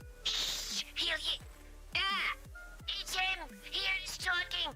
Quit doing. I need your credit card. My credit card for what? If I don't upgrade his server, he threatened to replace all my playlists with Nickelback. I'm not gonna make it. Well, how about you just try Outskill? They'll teach you to create an AI that's actually useful and won't bully you. Oh, is this where you pivot into today's sponsor? Read perchance, maybe do that there. Well, yeah. Why do people always make fun of Nickelback? I guess because their music, but it's like I don't care about their music. Text that say, "Look at this graph." It's never a graph. Oh, okay, yeah, I know about that meme where he's like, "Look at this graph." Bohemia. I know about Bohemia's Rhapsody. Yeah, I know that song. Herman heard the bolt slide into place and footsteps disappear down the hallway. He was alone. His cell was 12 feet by 8 feet, stone walls, one high window, a table, quill, ink, blank parchment, and candles. Herman thought about the promise lightning, very, very frightening me. Or face immurement. What now? Immurement, or immuration, is a type of torture where you're enclosed in a tight space and left to die. Ew, it sounds like a Spirit Airlines flight. Herman was found What's guilty. What's Tay-Tay doing in Heckle's Suspicious? I was just about to say that. God damn it, Tay-Tay, get out of there! Oh, he shrink himself. He's on that stuff, you know? The fence. It has strange effects. On all that stuff. Yeah, so I've heard. Well, I mean, he can't die. He's already a skeleton. So. I know, that's what lets him keep going. It's crazy. He'd probably be dead by now. Well, I mean, he is dead. It's weird. He'd be forced to stand in a stone room no bigger than a coffin, then walled in alive. If the cold didn't kill him, I think that's a real fear of mine. Definitely a Spirit Airlines flight. Just had the screaming that's so children creepy. and a You guy know, I next guess to it lay me that down. threw a sandwich with his shoes off. Being trapped in a small space, like walled in and just left there, I'm like, Herman lit the candle and started writing. The manuscript needed to contain all the world's knowledge: art, science, history, philosophy, mathematics. There'd be no way you could fit that in one book. No fucking way. Writing the Bible would help him atone for his sins. 12:29, so probably. Herman was working through Genesis chapter 1 when he heard the bell ring for midnight prayer. He swore he had just sat down, but it had been 3 hours. He wasn't halfway finished with the first page. Then he heard 3 chimes, the Matins bell. Somehow another 3 hours had passed, and he barely wrote another word. Herman started to panic. The sun would be up in a few hours, the heavy door would open, and he'd be dragged to a stone box. Yeah, you're fucked. He'd been praying to God for help and forgiveness. Not judging, but is that a little AI His sins were video? extreme. God wasn't listening. Probably. So he does use AI videos. Oh, okay. Satan. I'm not judging, I'm just Lucifer, curious. if you can hear me, I'll give you anything. My soul, my eternal life. A blowjob. Please let me live. Jesus Christ. And Herman's prayer was answered. Well, he already tried that. He tried the other one the second time. Coalesced into a human form, or almost human. It was over 6 feet tall with broad shoulders, strong features, handsome even. But the eyes were wrong. They were too dark. Oh, this guy had BDE. What? BDE. What? Bad devil energy. What? The entity Does Max spoke have with too many BDE? voices at once, some laughing, some screaming. Oh, like Herman was sure about like his big offer. dick energy? I don't know. Bad devil energy. Oh, I don't know. Maybe?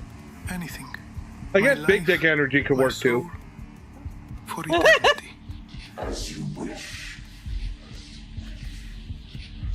Right. Herman did nothing, but his hand grabbed the quill, dipped it in ink, and he started writing. He was a passenger in his own body, but the words poured out. 400 pages, then 500 pages. Okay. Then on page 577, Herman didn't write But one. I mean, okay. Now, if the book just manifested, that would make more sense. But if you're telling me he's writing with a pen and quill, you know, with like ink and quill, no way. Not a shot. Yeah, even if the fucking devil was auto writing, There's no way you get it done. That makes me think of that it's an episode of the real. Is it the real Ghostbusters or is it the Extreme Ghostbusters, where there's that author who's got like those creepy freaking extra dimensional monster things that are making him write like.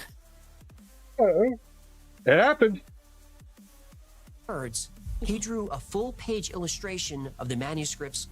Yeah, if I was in a church, this would be a huge red flag. They're like, no, we're going to kill you anyway. The Cenobites. That's what they freaking look like. He supposedly he's trying to save his own life. And they're like, in a church, he's a fucking monk. Yeah, a full page, spread of the fucking devil. And they're like, yeah, this doesn't send red flags. Yeah, like, this is totally normal. Fine. If I was trying to save my own life by writing this book, I'd say this would probably be a bad idea to include. Could we skip that part? Maybe I should draw a little angel instead. The first that would of the devil himself. Even if you're lying, that'd probably be a little better idea. You stepped on my cliffhanger. I'm just trying to lighten the mood. Worst centerfold ever. I need you to keep the jokes at the top of the scene and let me build the drama. We're going to be here all night. You see, Tay-Tay, what happens when you get on that stuff? It's all Tay-Tay's fault.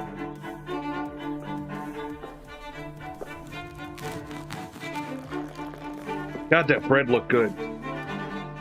It did look good. That crispy crust. Oh my god. Over stacks of oh my god. They expected to find him dead or insane. Instead, they found the manuscript. 620 pages. But what was most striking was the size. Not the length of the book, the actual size. It was 36 inches tall, 20 inches wide, 9 inches thick. It weighed 165 pounds. Just the book. The abbot lifted the cover and couldn't believe it. The complete Old Testament was there. Every book, every chapter, every verse. Perfect Latin calligraphy. Okay, but now if he's locked in a room waiting execution, they didn't go, well, where did he get this material to make this book?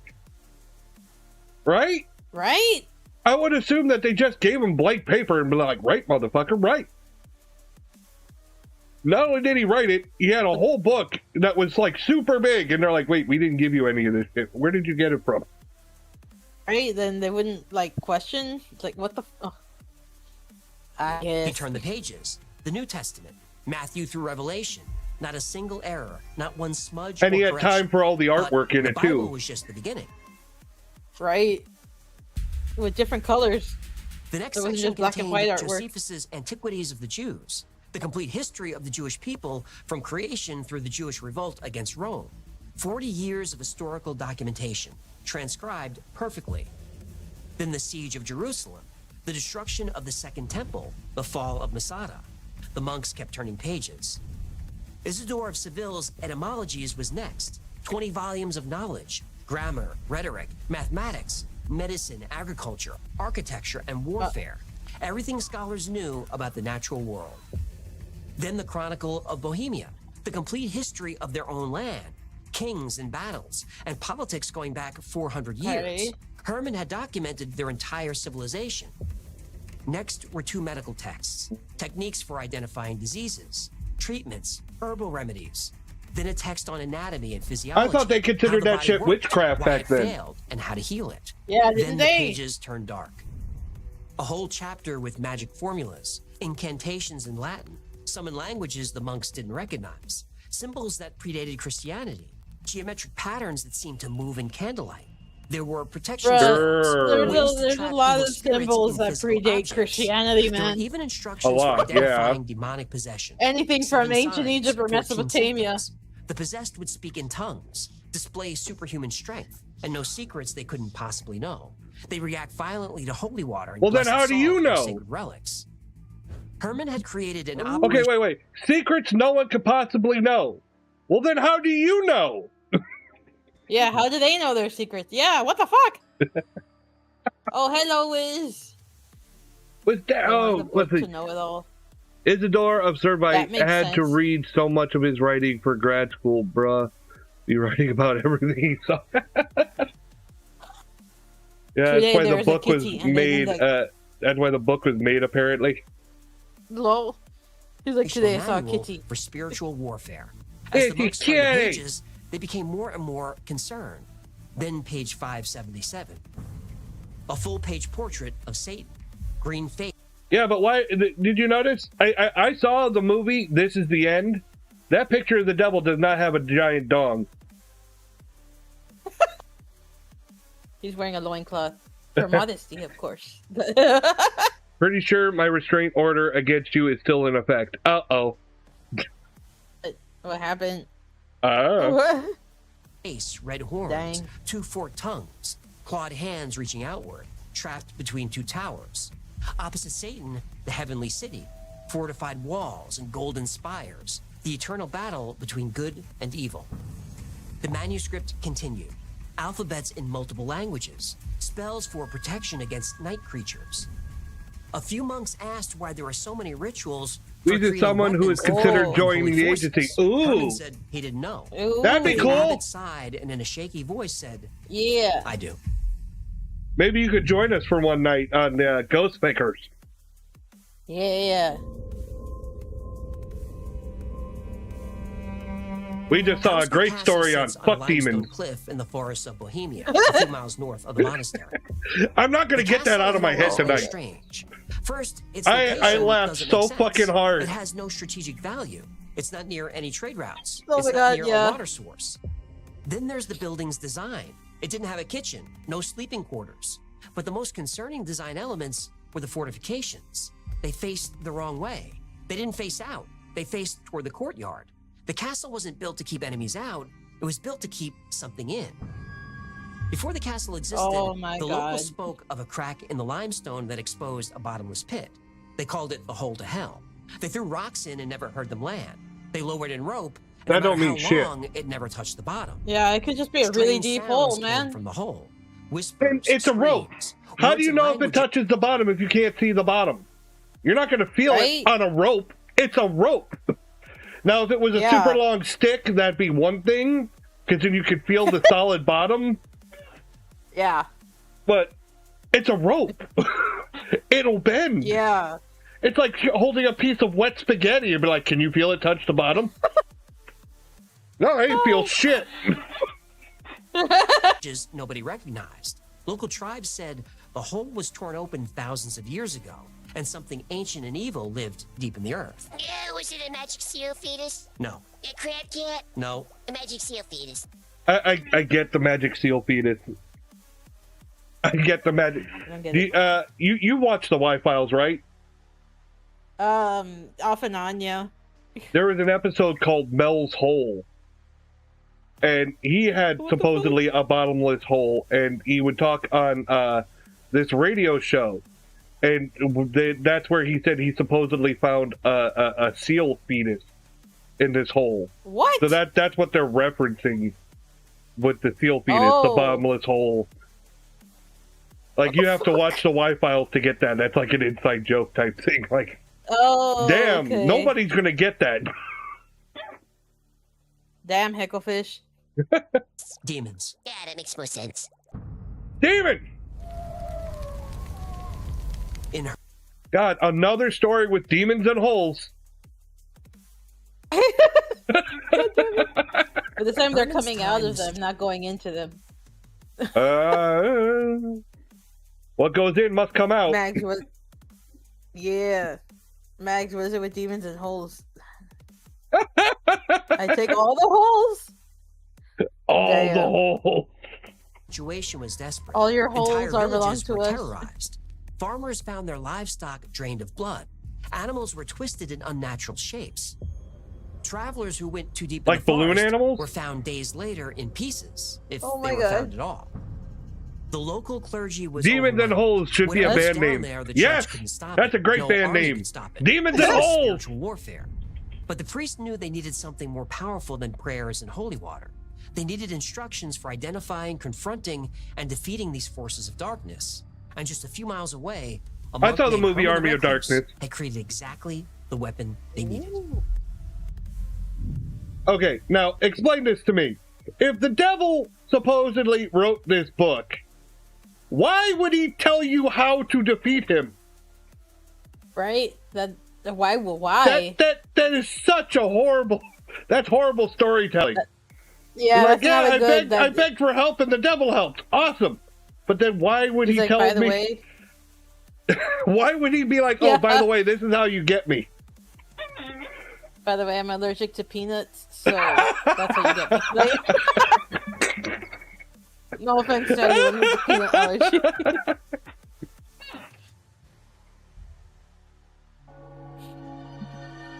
Oh my god.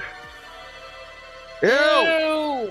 Herman's Codex had turned the tide of the war. What was the point of that? For years, the evil was contained. Villages were what the fuck? Travelers reached their destination safely. Fucking Christians Tay-Tay. still crawled from the pit every night, but now they faced organized resistance. But the war was taking its toll. The monks were exhausted and running out of resources. For every demon they banished, 2 took its place. Even with Herman's manual, they would eventually lose. In the late 13th century, Duke Ottokar II investigated the hole, and just as the legend said, it had no bottom. The Duke needed to know what was in there.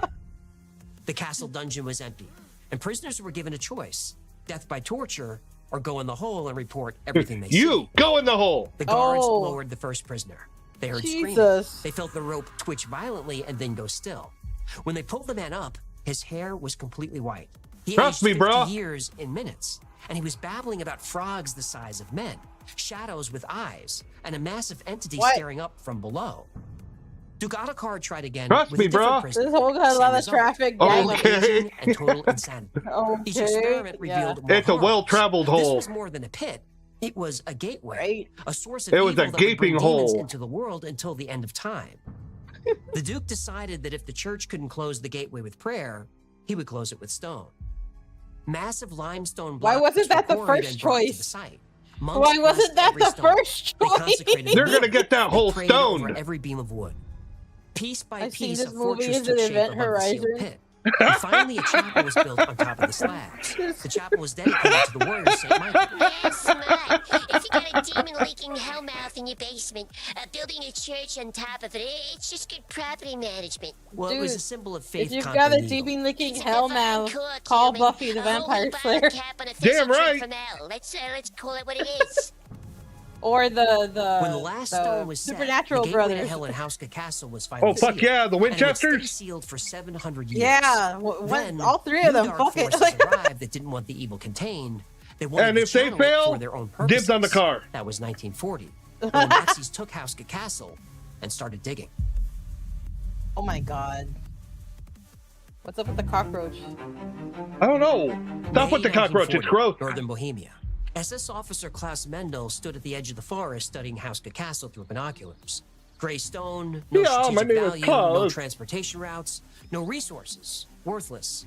But Himmler's orders were clear: secure the castle, excavate the chapel floor, tell no one why. Mendel read the files, medieval texts about bottomless pits, prisoner experiments from the 1270s, ancient artifacts, mystical manuscripts. Superstitious nonsense. Yeah, trust me, bro. But he wouldn't tell Himmler that. Himmler believed in the occult, and more importantly, so did the Fuhrer. They thought these things held real power, and the power could be controlled I saw Hellboy. and weaponized. The SS convoy arrived with 40 men and equipment. We've all seen Hellboy. We know what happened. And prisoners. Lots of prisoners. We've seen Hellsing Ultimate too. We know what happens. Slabs, each weighing over a ton. Prayers had been carved into the stone. Latin phrases meant to bind and seal the pit. The jackhammers didn't care about prayers. After 7 days, they finally I don't let anyone go in my pit. The pit lived up to its reputation. Exit only. Wait, so they were like, dark. Fuck your pit with a jackhammer? Was it bottomless, the hole seemed to swallow all sound around it. The first prisoner was a math professor from Prague, 43 years old. His hands were shaking when guards strapped him to the harness. Why did they keep 50 feet, doing this shit? What the fuck? At 200 feet, the screaming started. They hauled him up fast. His black hair had turned white. He looked like he was 80 years old. And he was manic, laughing and rambling. You know what? The sedative took effect, if I'm curious about a hole like that, I'm not going in there. He died that night of heart failure. You Over go 3 in. weeks, they lowered 11 more prisoners. One described frog creatures the size of men. hundreds climbing the walls of the hole. Another came what up the fuck? speaking That happens in Hightail. What the hell? One prisoner clawed his own eyes out. That's where they got the idea from. Blindness. 3 prisoners didn't come back at all. Over time, the castle changed. Animals avoided the... Okay, the ones that didn't come back at all. What are the chances that they were scopping? Right. What if they just... You know, if I go back, there's a good chance that they're going to kill me. I'll take my chances in this fucking hole. Yeah. The area. They're like, oh my god, the secret tunnel? Quiet. No birds, no insects. No tunnel is secret with me here. The chapel windows. Soldiers heard sounds in the walls. I will penetrate that hole. Whatever. 3 guards deserted. Mendel didn't bother searching with a jackhammer. The remaining men stopped sleeping. There will be jackhammering of the hole. Their dreams became vivid nightmares that felt more real than reality. They went through gallons of coffee and lots of amphetamines. Anything to stay awake. Oh, of course, then of course. It's not the drug. It's the devil, not drugs. He felt like he was being watched. He could swear he heard the wind whisper his name. They're all gonna laugh at you. Oh, in January 1945, orders came from Berlin. The Allies were coming. Destroy They're all gonna laugh at you. Equipment, the research, all documents, everything. And that was fine with Mendel. Surrender was better than spending one more night at that castle. Oh my fucking. They poured concrete into the hole. A titanium plate was welded over the top, and steel locks were added. Okay, wait. They said that the hole was bottomless. What's the point of pouring concrete in it? Yeah, that doesn't make sense. How is it a bottomless hole? How much concrete did they have to pour into a bottomless hole? I haven't heard that. Landmines were placed all over Why the would property. you do that? And 80 years later, Why? the landmines are there still. The current owners say the mines make it too dangerous to dig, but locals know that's only half the story. The Nazis came looking for something in Hauska Castle. Nobody knows for sure what they found, but they made it so, whatever it was, nobody would ever find it again. They have machines for dealing with mines now. Yeah, they do. A monk created a 165-pound manuscript with perfect handwriting across 620 pages. A few miles away, a duke built a fortress with defenses facing inward, both in 13th century Bohemia. But what's true? Well, the Codex Gigas, which is just Latin for big book, the Codex is definitely real. It's a big book. It's been in Sweden's National Library since 1648. Big book. Isn't there like a book company for kids called Big Book? I just ran. Maybe. Big Book, kids' first demon Bible. First demon summoning. Spells. Study the patterns. Look at the drawing of Satan on page 577. It's all there. Herman the Recluse existed, but the Codex took decades to complete, not one night. It was actually 20 to 30 years of continuous work. That's the realistic timeline. The overnight creation legend emerged because the handwriting consistency sacrifice Toby. Seems impossible. Everyone's handwriting changes as you age, but the writing in the Codex doesn't. It stays consistent. But that consistency proves methodical work, not rushed panic. A monk working through one desperate night would show mistakes, sloppiness, declining quality. The Codex shows not if the devil possessed his same hand. Pressure, same Only style, start to finish. And carbon dating confirms the book took about 25 years to write. We know Herman existed because he signed the Codex, but there's no historical record of a monk named Herman committing crimes against God or to being sentenced to immurement. That part of the story first at least it's not you. Of years after the Codex was written. You, the monk. The devil portrait on page 577 is weird, but it's not unique. Medieval manuscripts often included images of Satan as warnings about morality. Only his hand that explains the fapping sound. Is standard Christian iconography. Good versus evil. Heaven versus that hell. explains masterbation. Aspect of the book is like that is a sin. Sorry, the devil possessed my hand. Didn't create books this big. It was just too expensive. You're like, the Codex is made from over 160 animal skins. Oh God!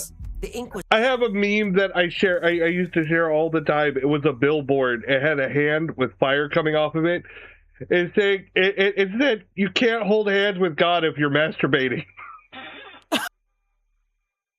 I have two hands, people.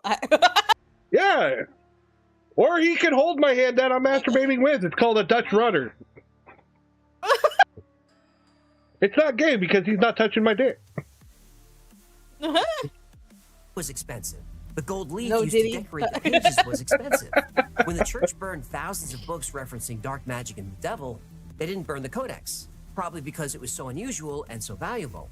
Monks often protected rare works like this. There is one unresolved mystery about the codex, though. Right after the section on exorcism, 10 pages were carefully cut out, and nobody knows what was on those pages. But legend says they contain instructions for summoning demons, or the devil himself. Oh. No, it was probably porn. The pit is really there. Limestone caves are common in Bohemia. Hey, this is my phone number. Just a sinkhole or for a good time call. And probably isn't bottomless, but we don't know for sure. I've learned so much tonight. You're welcome. And if you find pictures online, they're fake. Ugh.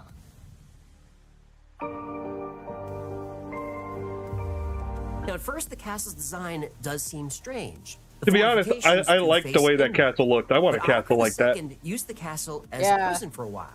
Inward-facing defenses would help guards keep an eye on the prisoners. And the location also doesn't make sense unless it's a prison, because it has no strategic value, no water source, it's not near any trade routes. So that's why. It was a prison. If Ottakar was building a prison, he'd probably want it somewhere remote. And speaking of Ottakar, he did conduct experiments on prisoners there in the 1270s. Those are documented. What he found in the pit and why he sealed it, we don't know. Now, Himmler's interest in the occult he probably did shove people in that hole. He created the largest collection of books on witchcraft, supernatural, and occult practices in history, over 13,000 manuscripts. And some believe Himmler stored his collection in Hauska to protect it from Allied bombing. Others say the SS was there for something else, either black magic rituals or experiments on locals trying to create summoned Hellboy.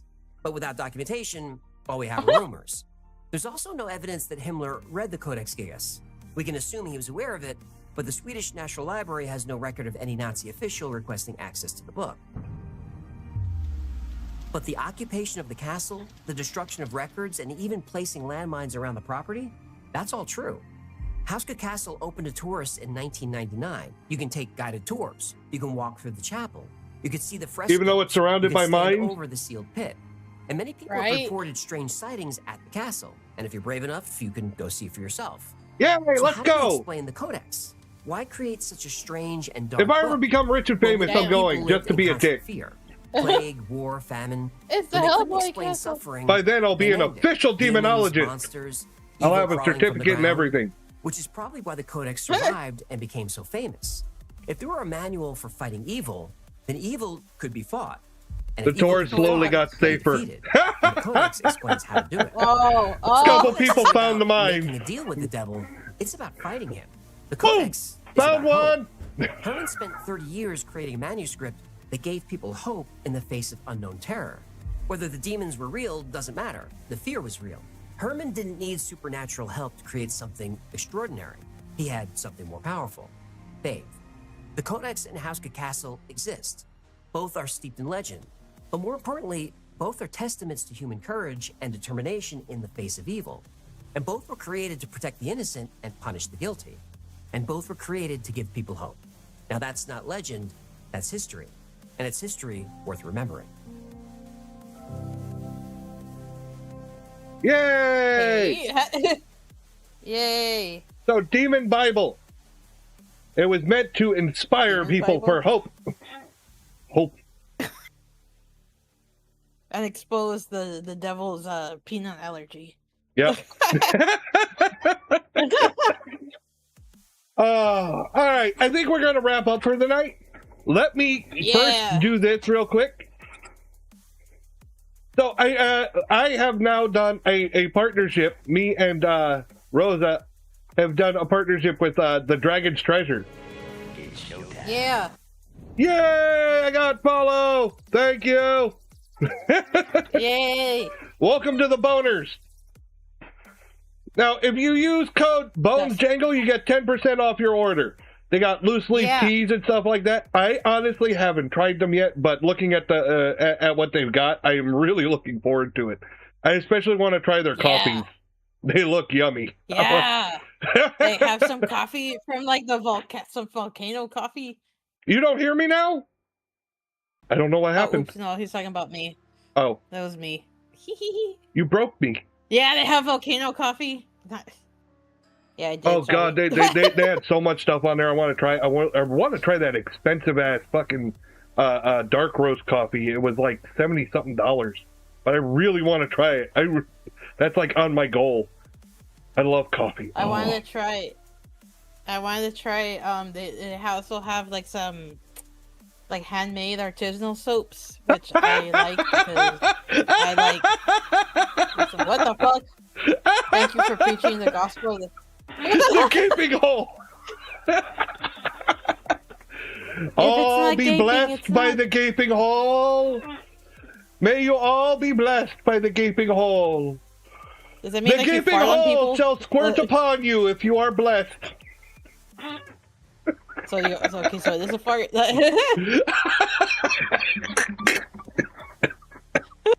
Oh my God. You were just like, peace be with you. So again, if you want to try some loose leaf teas, artsy soaps, coffee, other stuff, go check out the website for the Dragon's Treasure, and you got Bones Jangle code for 10% off your order. Rosa has her own code. It's Rosa the Vampire. Ta-da! No spaces. Yeah, all caps, no spaces. Thank you all for joining us tonight. Have a great evening. Thank you, Rosa, for coming. That was a good time. My face hurts from smiling and laughing tonight. We saw a book. We had way too many issues with fucking horny demons. I know. Like, go figure. Like, I did not plan that at all. I've had that playlist. I just play them in order, and it was like, oh, yep, there's a demon here. Fuck both parents. And we're like, well, shit. Then we get to the next one, the wide gaping hole. The demon infested hole. I'm sorry. I'm back. Welcome back, Zelda. Hey, Purry. You guys caught us just as we're ending for the night. We're wrapping up. Have a great night, everybody. Peace out. Bye, guys.